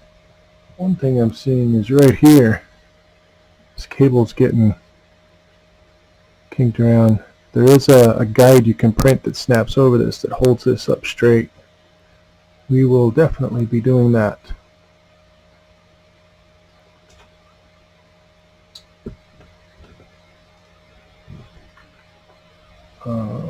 Just sitting there, nothing's happening. Oh, the back button works.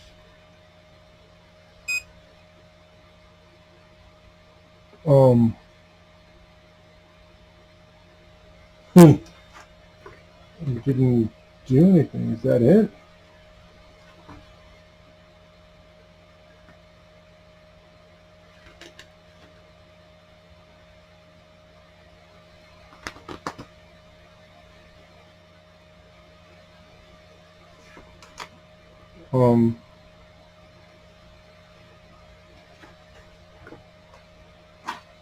I guess that's it. Okay, well, let's preheat. PLA. 200 degrees on the hot end and 60 degrees for the bed.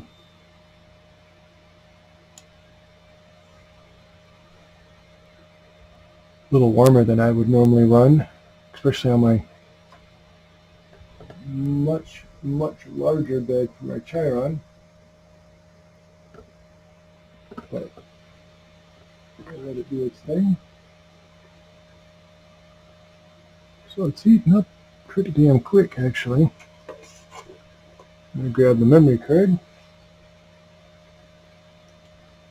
Stick it in upside down. Yep, upside down. I'm going to click back, go to print.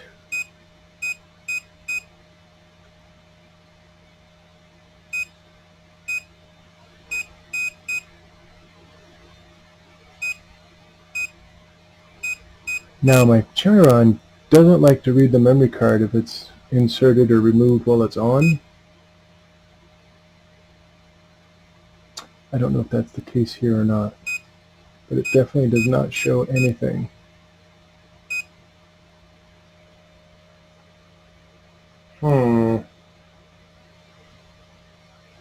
Alright, I got a fix for that.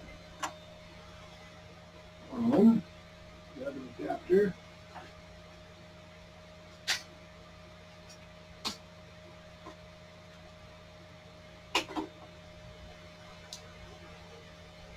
This is the memory card for my Chiron. Oop. They are G-codes right on the root drive.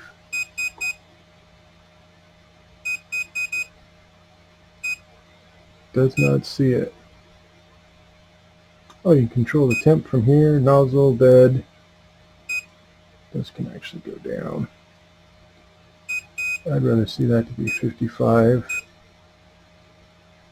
Nozzle temp will go 205. Whoa. Try that again. 205. Fan on. Back. Back. Print. Yeah, it doesn't see anything on the card. I think it doesn't like that it's on, which kind of sucks because I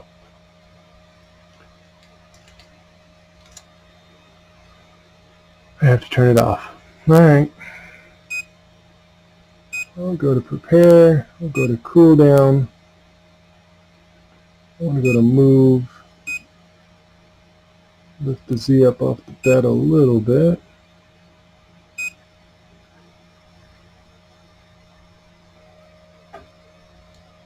Oh, it's locked. Okay.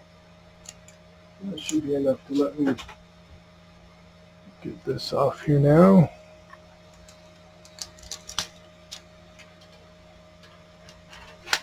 For those of you that are into removing the film, there you go.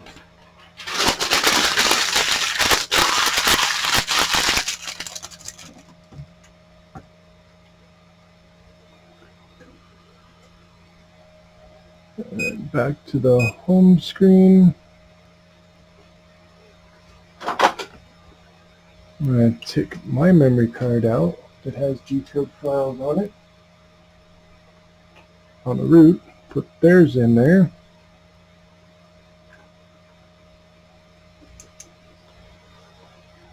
And then I'm going to go ahead and power it off.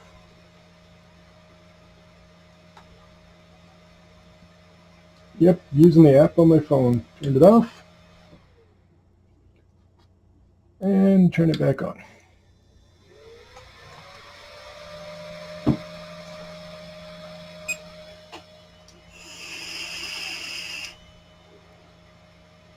I like the fan stayed on because it is above temp. Let's go into print. Doesn't see anything on that card.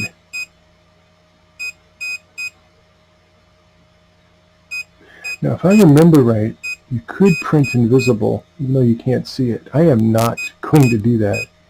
There's one print on there that they've talked about. Really big. I think it's like 30 hours. I'm not doing that.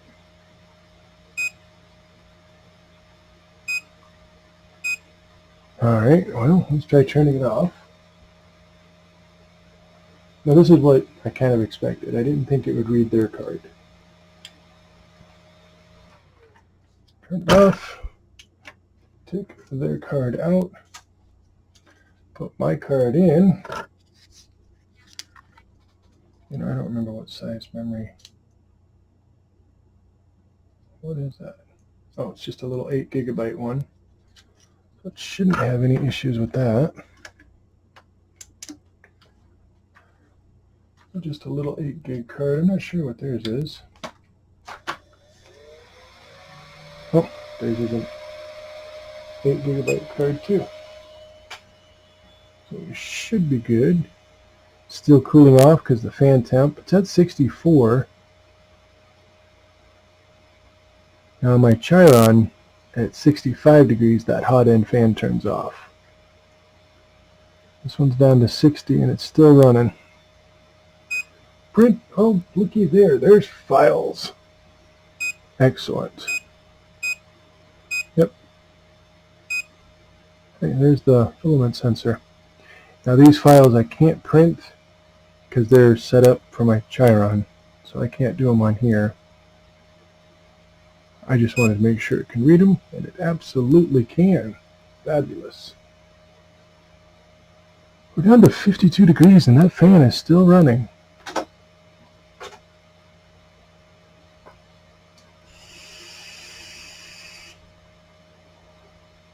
We're down to 49 degrees, and that fan is still running.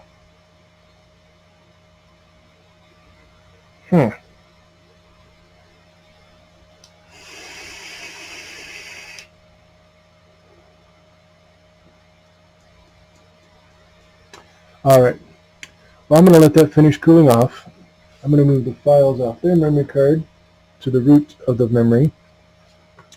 I am going to use Cura 4.7.1 to slice the filament feed sensor for the CR-6 SE, and then we'll be back and we'll print that.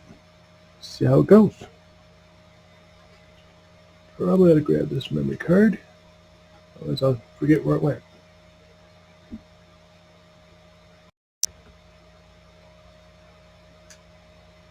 Okay, so a couple of things.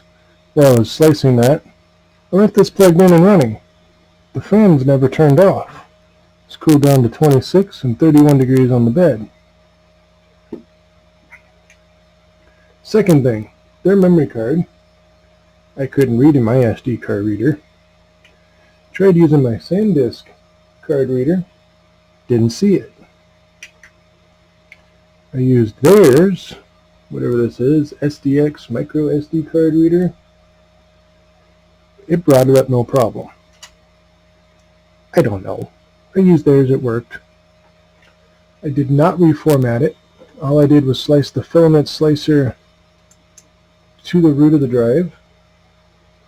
I copied their dog that they'd already sliced with whatever they did, and you see everybody else printing, so I'm going to print that too, just to see how it goes with their settings. I'm assuming I'm going to have to turn this off so you can see the card, but let's just check. Oh, nope, I'm wrong. It does see them. Cool. Alright, well, let's go to Prepare, Preheat PLA. I'm actually going to change those settings. How did I do that? Control, Temp. I'm going to change that to 205. And okay, I love the way the bed temp sets on this. My Chiron doesn't do this. 60, let's change that to 55. Oh, yeah, and okay. Do we want the LED on? Nah. Let's leave it off. We're printing white on black, so it should show really well. And we're just waiting for it to heat up. Bed's already up to 42. Hot end's up to 112, 116. Z offset's at 0.2. We may adjust that. Let's see, that's under control. No, it is not. Prepare. Oh, where was the Z offset?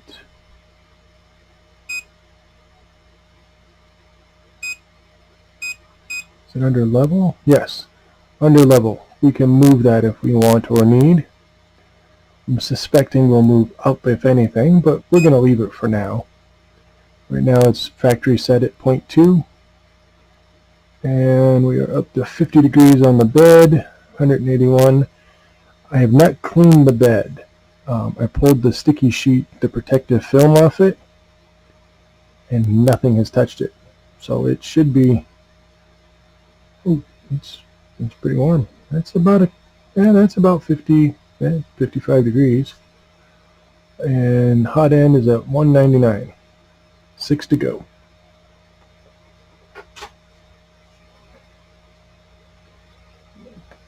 Tilt you up just a hair. Uh-oh, I heard another fan kick on. I think that's the power supply fan just kicked on.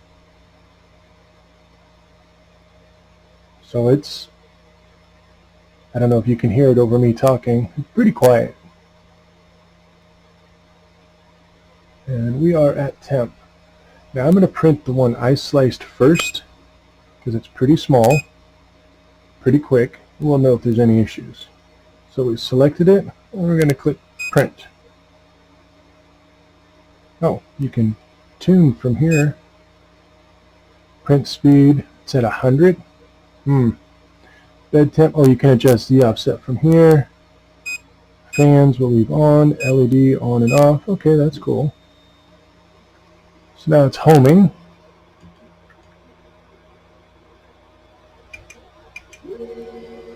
That was quick. Now this is the one I did. I cut the speed down to 60 millimeters per second. I have no idea what theirs is, but I think it's at 100. We'll find out. So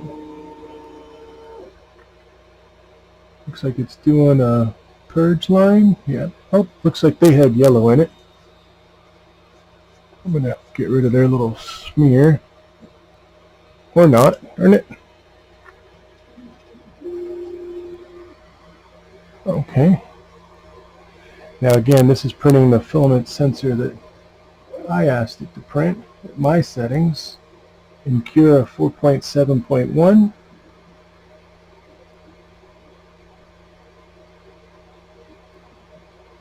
And it's printing in yellow to start with. No, it's not a used printer.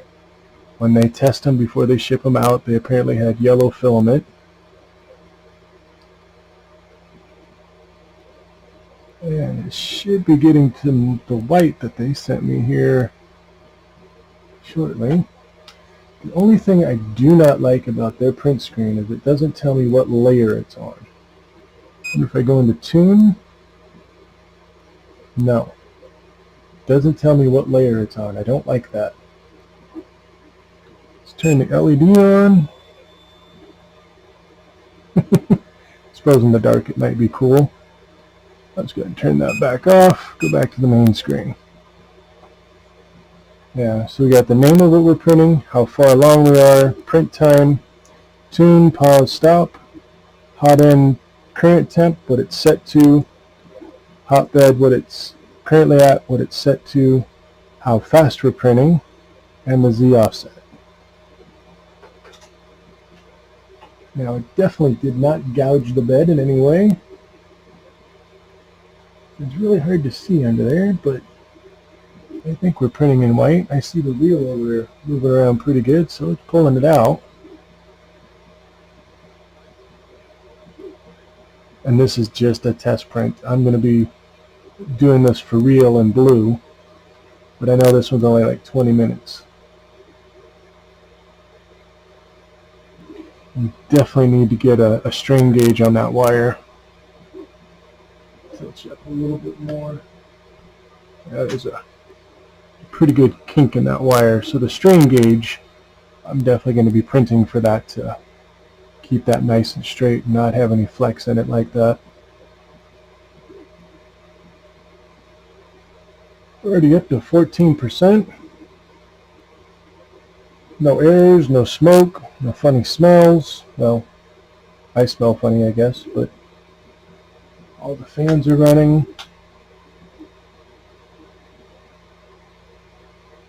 I think we've got a winner. From what I can see, the layers are going down pretty good. There might be a little bit of stringing. I can't tell. It's really too close to it to see at the moment.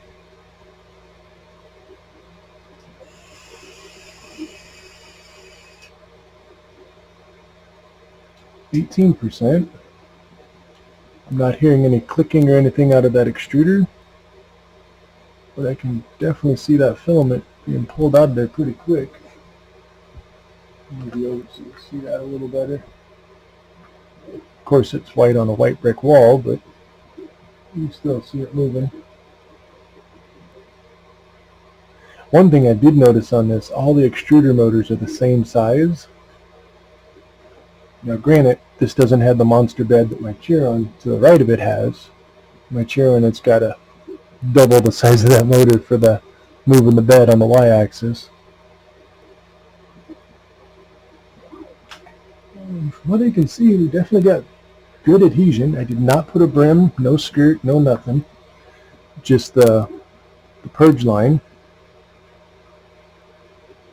And I can't tell on the stringing. There's a hole in the middle, and then there's a little slot. I can't see them very well. There might be a little bit of stringing going on. Again, this is using their filament. I don't really know anything about it. It feels funny, I know that. Doesn't feel like regular filament. Or like the ZYL Tech, or I've had WZY Works, Suna. This filament just feels different. But it is what it is. So if it's not perfect, I'm not going to put too much stock in that until I'm using a good filament, a filament that I know. Let me rephrase that. Not a filament I know and how it works and how it does with its extrusion. But if nothing else, it's got super crisp corners. I can see the outer edges of it. Looks pretty good.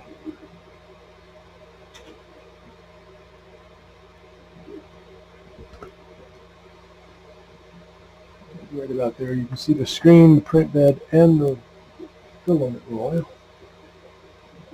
We're up to 33%. I think the 6 over there means 6 minutes. Yeah, the only complaint, I just want to know what layer I'm on. I mean, it's not, I don't know, but what I'm getting at is if you know what layer you're on, if you have an issue and it stops for some reason, it's like, oh, it stopped at layer, 180. I can go into my slicer, start at layer 180, and print right on top of it. For a newbie, most new people aren't going to be able to do that. They're just going to start over if there's an issue.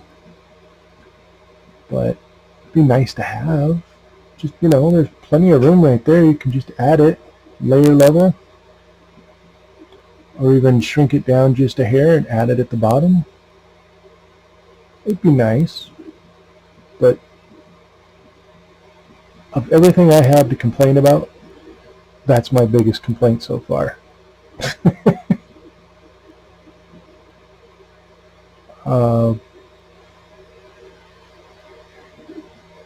Just let it do its thing.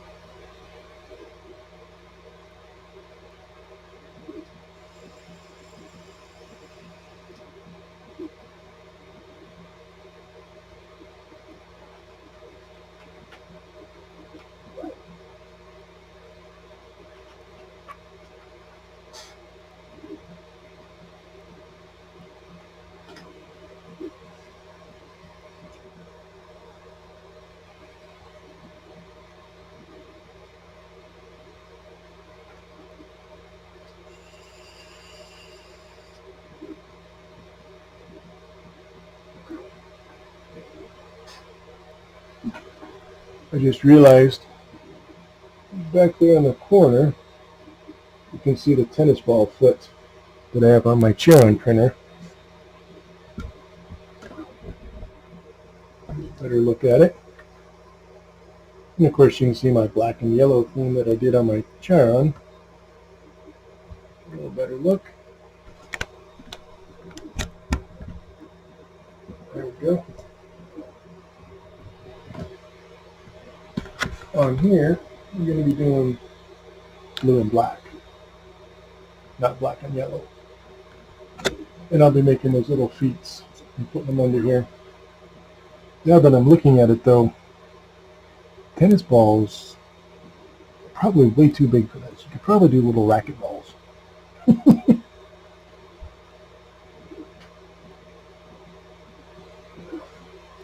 Basically, I'll be lifting it up by this height. But that'll also bring it up here more on level with the height of my Chiron. So yeah, I think I will go ahead and use the tennis balls.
it appears to be printing really nice.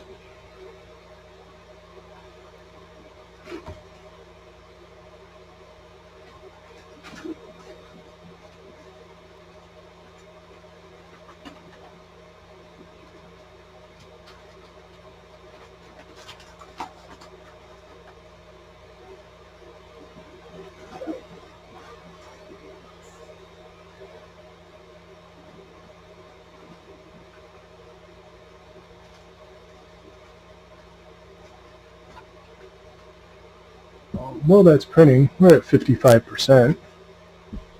I'll bring your attention over here for a moment. This is the spare Teflon tube, the white one that they ship with it. This is the blue one that I ordered. Just guessing. Looks like I can get at least 2, maybe even 3 out of here. If you look, the Teflon tube just goes from here and down. Looks like it's about maybe 12, right around 12, 15 inches. And I think this is a 3-foot piece of, I don't know if it's Capricorn. It's supposed to be Capricorn tubing. It looks like it's about 3 feet. So I could probably get about 3 pieces out of it. Oh yeah, here. On my Chiron. This is Capricorn tubing. It's a lot lighter in color, as you can see. So I'm not sure if this really is or isn't. I did look at the holes. It has the same specs as Capricorn, so I'm just going to go with it being Capricorn. But I've had that Capricorn tubing on my Chiron, and I've never replaced it. It can handle much higher heat. It's got much tighter tolerances, so if you're going to do any kind of flex filament, like TPI or Ninja Flex, what happens is the filament in these white tubes, it kind of moves around and it might get bunched up and get stuck because it'll bend. It's kind of like wet spaghetti noodle. If you have a tighter tube, it can't get bunched up. It just goes through. Now, if you've watched any of my videos on my Chiron, there's a big bar in the way. But I have the dual metal, dual extruder. If anything, I might replace this with it if there's an issue. Same thing with the white Bowden tube. I ain't going to do anything with it until I have an issue, if I have an issue. If there's not a problem, I'm not going to fix it.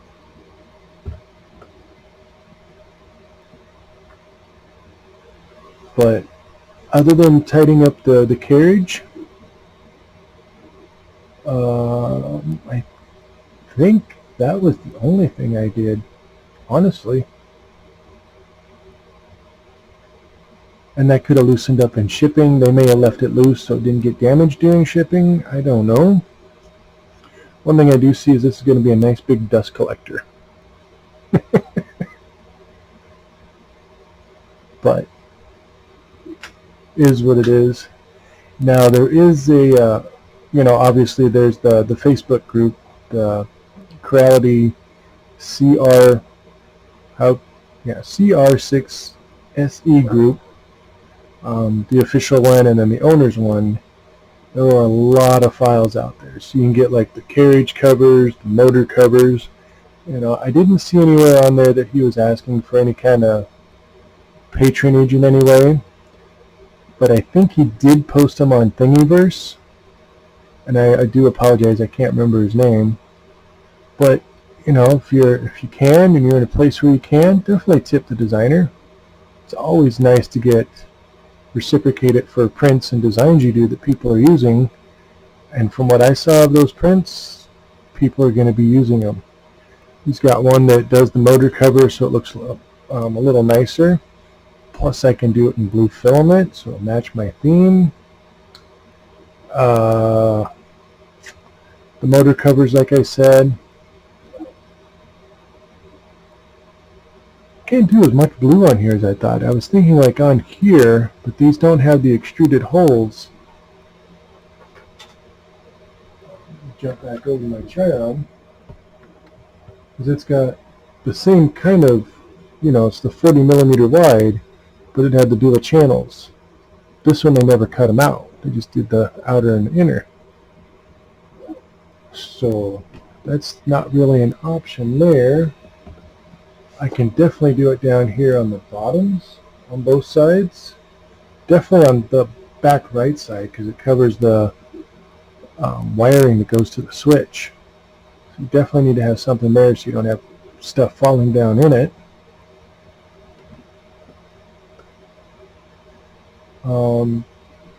Only other things, definitely Chris Neary's 3D Printing Nerd.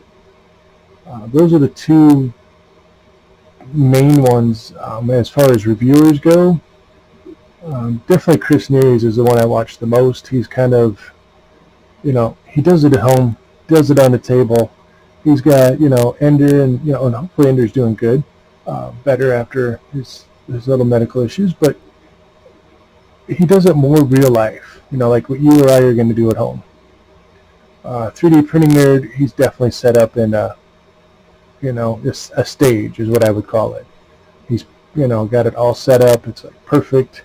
He's got the lighting. He's got the table. He's got, a camera crew, Not that there's anything wrong with that. He produces excellent quality videos, and they're just great. And I do watch him, and I always like his videos, and patronage to him as well. But Chris News just seems more real. Like I said, what you or I would do at home. Just easier. Well, I shouldn't say easier to follow, because they're both great to follow. Actually, 3D Printing Nerd, he's probably a little easier to follow if you need a direct how-to do thing. Chris just seems more real, or Neary's, I guess he goes by on his website.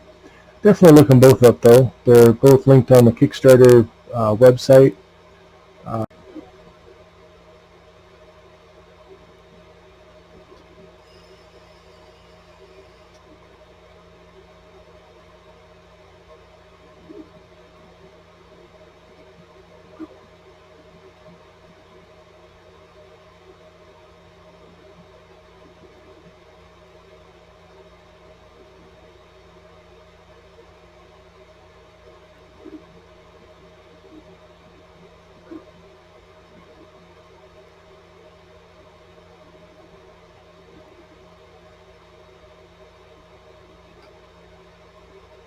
Okay, let's jump back over. Camera up. Actually, never mind. I'll just put it up on the screen for you.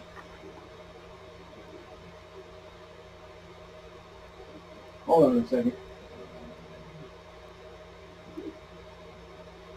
There we go. Naomi. Now, she doesn't really go over the printer all that much. I mean, she kind of opens it, puts it together, and does a print. Nice of her to get us the source code. Thank you for that. The other one is Joel, the 3D Printing Nerd, like I was saying. He's the one who has it all set up on like a stage. It's, it's done right. It's done, And then there's Chris Neary's. He's the one I definitely recommend. Just a more homey, real kind of videos that he does. And then, of course, Chep's always good. Great detail. Goes into everything on every printer.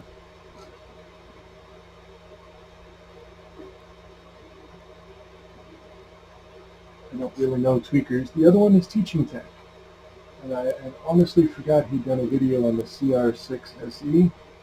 But if you need details and you need how-tos, his videos go over great detail on how to set up anything in your printer, your slicer, going over the firmware, setting up your firmware, how to use the software for the firmwares, how to set up your stepper drivers.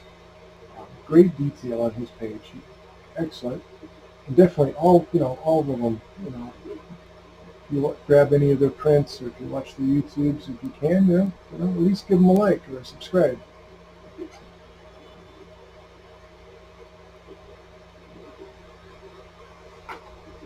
Back to the print. We are at 85 whopping percent. That color is just odd. It's not white. Hold on a second. Let me grab any other prints. We'll grab a little benchy.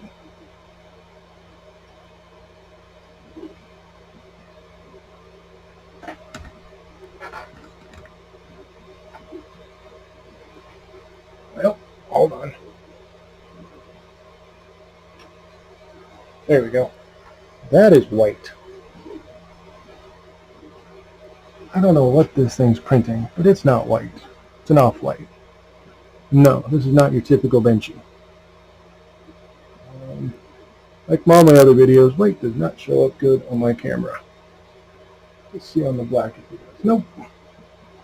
There we go. Dim the light over and put them in the shadow. Yes. That is a shark's head on a benchy. But this is white. That's an off-white. You know, white should glow in these lights. And it glows.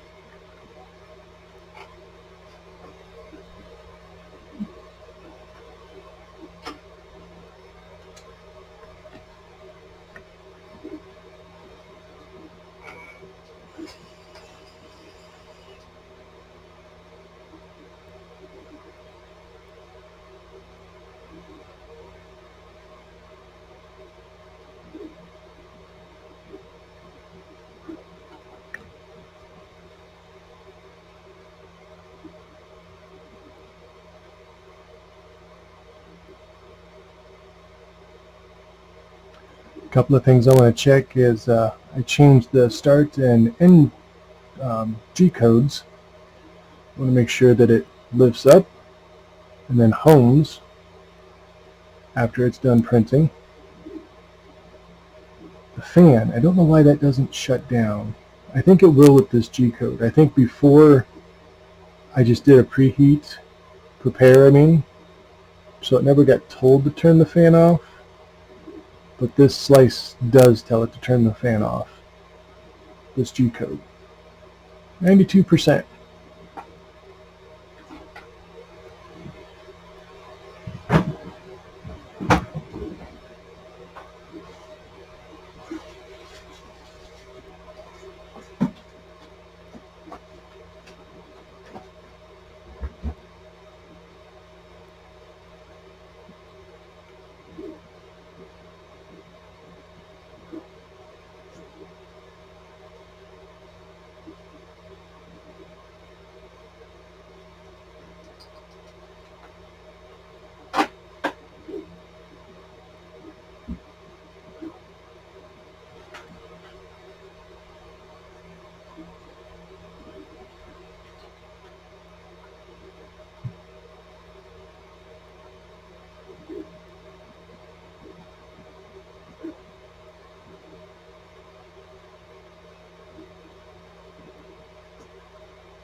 %. According to it, 25 minutes. Honestly, don't even know what time it was I started.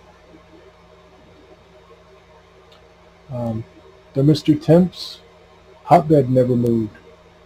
But the hot end fluctuated 1 degree, usually 1 below. That lifted up, homing, moving the part forward,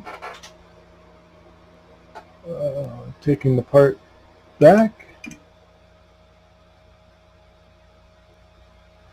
Okay, that's probably an issue in my G code, because it did come forward, but then it set it to the back again. So we're going to click Finish Print, and yes, the hot end fan went to 0, or hot end temp went to 0, bed temp went to 0. Fans are still running. It did unlock the beds. Good. Bring this forward. I'll have to check the G code to see why it went back, because I want it to stay up here. And this is the part, and it is stuck. Oh, no. Yeah, it's stuck. Taking a look at it. Definitely need to fix the retraction. Layer lines need to be a little thicker. Now again, this is the one I sliced. Yeah, definitely needs a little help.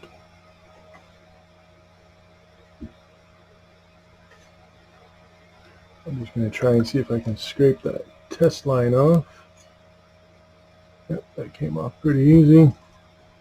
Now again, you should never be taking your prints off this while it's hot. There has been some people that have shown where they've damaged their bed or taken a nice little chunk out of this. Wait until the bed is cool. You know, I mean, you can kind of pull on it. If it'll pop and come off, great. Don't force it. You chip that bed and you're not going to be happy. But yeah, I'll have to see what happened, why it presented the part and then it went back again. Definitely an error in my G code settings. Next we'll print their dog. That won't be in this video. I'll actually do a follow-up. I want to get this one uploaded as quickly as I can. But as you can see, it seems to have printed quite well. Let me put a shadow over it. There we go. The hole printed good. There's a little bit of stringing on the back. I'll have to check my settings and bring it up real quick. I don't remember. I think I set the retractions at 5 millimeters. Here is loading.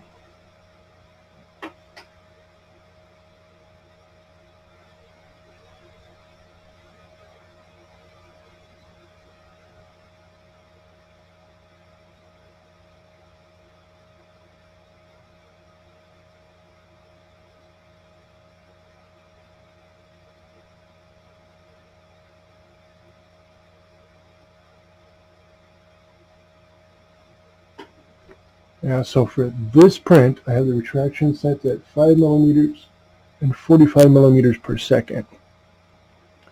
I think I might goose that up to about 55 millimeters per second. I mean, they're just some little tiny fine hairs. I mean, they break off very, you could just, a piece of paper you could run in there and they'd break off. So I think if we get that retraction set up a little bit faster. But yeah, the print, the sidewalls, cornering, no elephant's foot, no bulging. It looks good. The other thing is I can see some lines in there.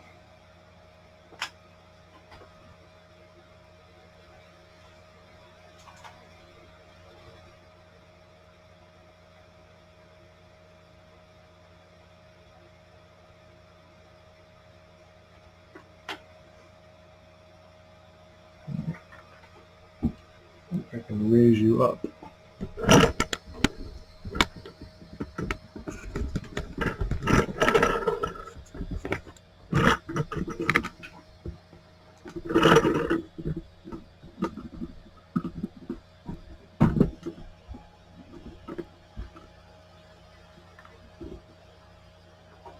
And shadow it.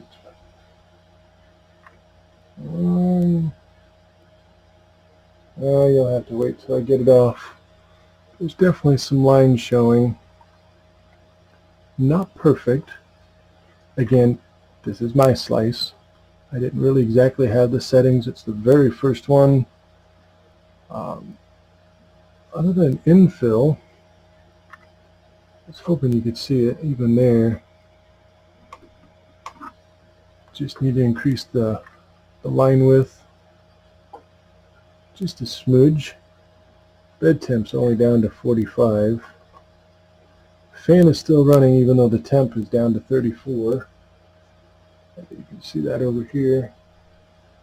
So I need to put in there to kill the fans at certain temp.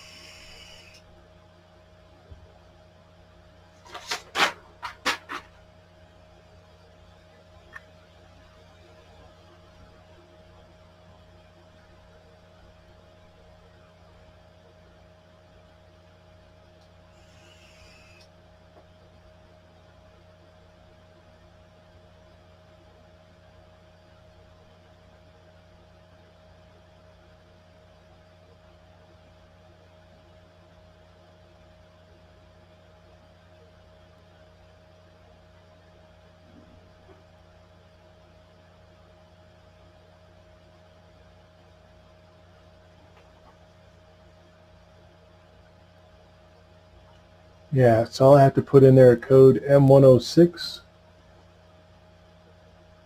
SO turn off fan cooling. I did not add it.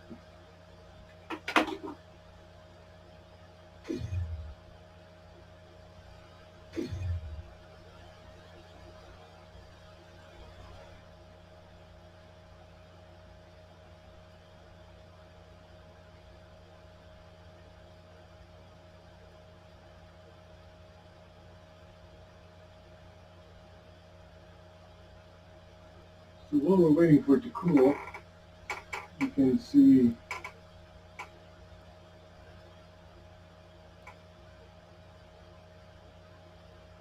I did not add that line to it.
And I just realized I did print that at 100 millimeters per second.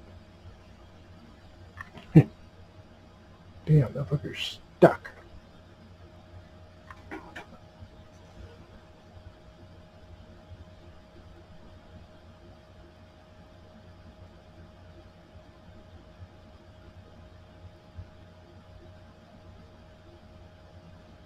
You can see there in yellow where I did change it to 55 on the extruder retraction speed. It was 45.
Alright, so the hot end's down to 25, bed's down to 38. Whoop, it popped off. Ooh. Oh yeah, that's a cooling issue. Switch the fan, I guess you can't see that. Alright, so I did get it to pop off. So getting close. So that's a cooling issue. Could also be retraction issues. Let's see if I can get that to focus. There we go. Oh, nope. There we go. So there's that. And then in between here, you can see there's some stringing going on. So definitely a cooling issue there. Could also be the speed I was going at. Let's see if you can see those top layers. There we go. See those infill lines? Now, as you saw on mine, I had them at 0.88. I changed them to 0.4. I'll go ahead and shut this off. Get rid of that noisy fan. But yeah, there's some gaps in the infill lines. Focus.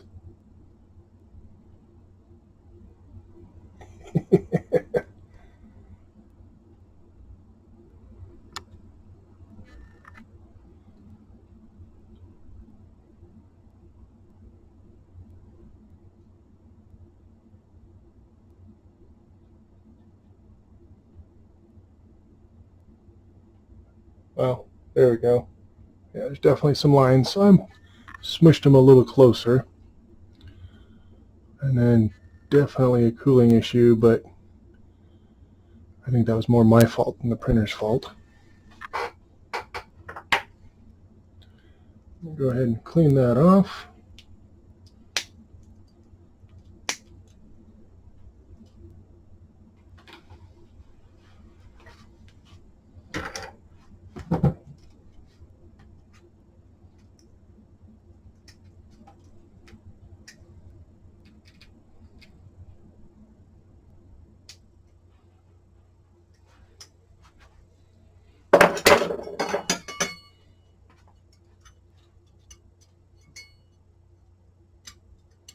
Yeah, when I printed it on my Chiron, I didn't have any of those issues.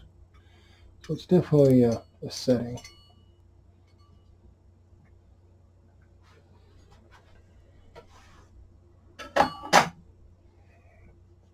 Alright, so I cleaned out all those little wispy webbies in there. You can see there the yellow that they had that they test printed it with. Let's see if it'll let me flip it around. Let them plug the power cord.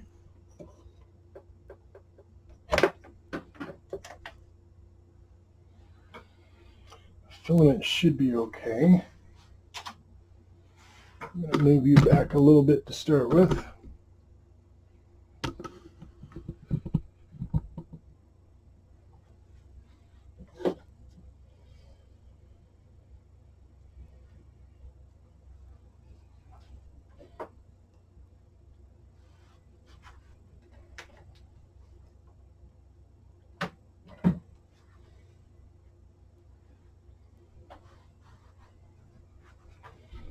I'll bring you back in.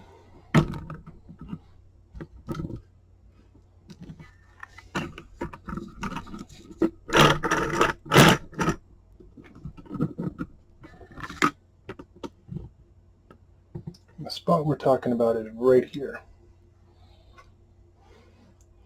So this little nub back here fits over that little bolt, and then this plate is what this slides over. So it slides in just like that. Now I'm going to reprint this in blue, and of course you got to take the filament out, slide that in, put the filament in. So that's perfect. And then of course I'll do all these little slots I'll fill in. This one you definitely need because it covers the hole that goes down into the switch. So you definitely need this cover. And then there's a screw hole there, so definitely want to fill them in. If you're feeling fancy free, well, I'll just lift you. So the top of my Chiron, you can see I did that up there. You can do it here. Not saying you have to, just an option. Oh yeah, you can even see the bearings.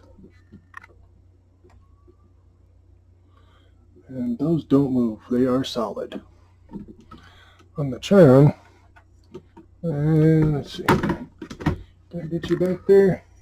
You can see it's got a little wobble to it. It's also 3 times taller, so it needs a little flexibility. But yeah, that'll work.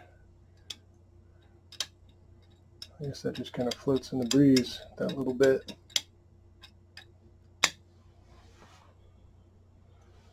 I have to say, out of the box, printed, other than my slicer issues and my lighting, here, let me see if I can dim that down. Does it show better now?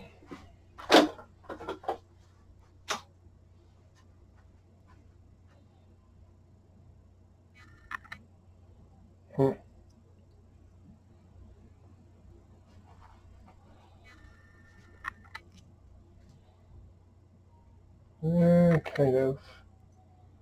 But anyway, it printed really, oh nice, there you go. See that infill, those lines? Again, my issue, my slicer issue, not the printer. But other than that, if I can get it to focus, it printed good. Thumbs up.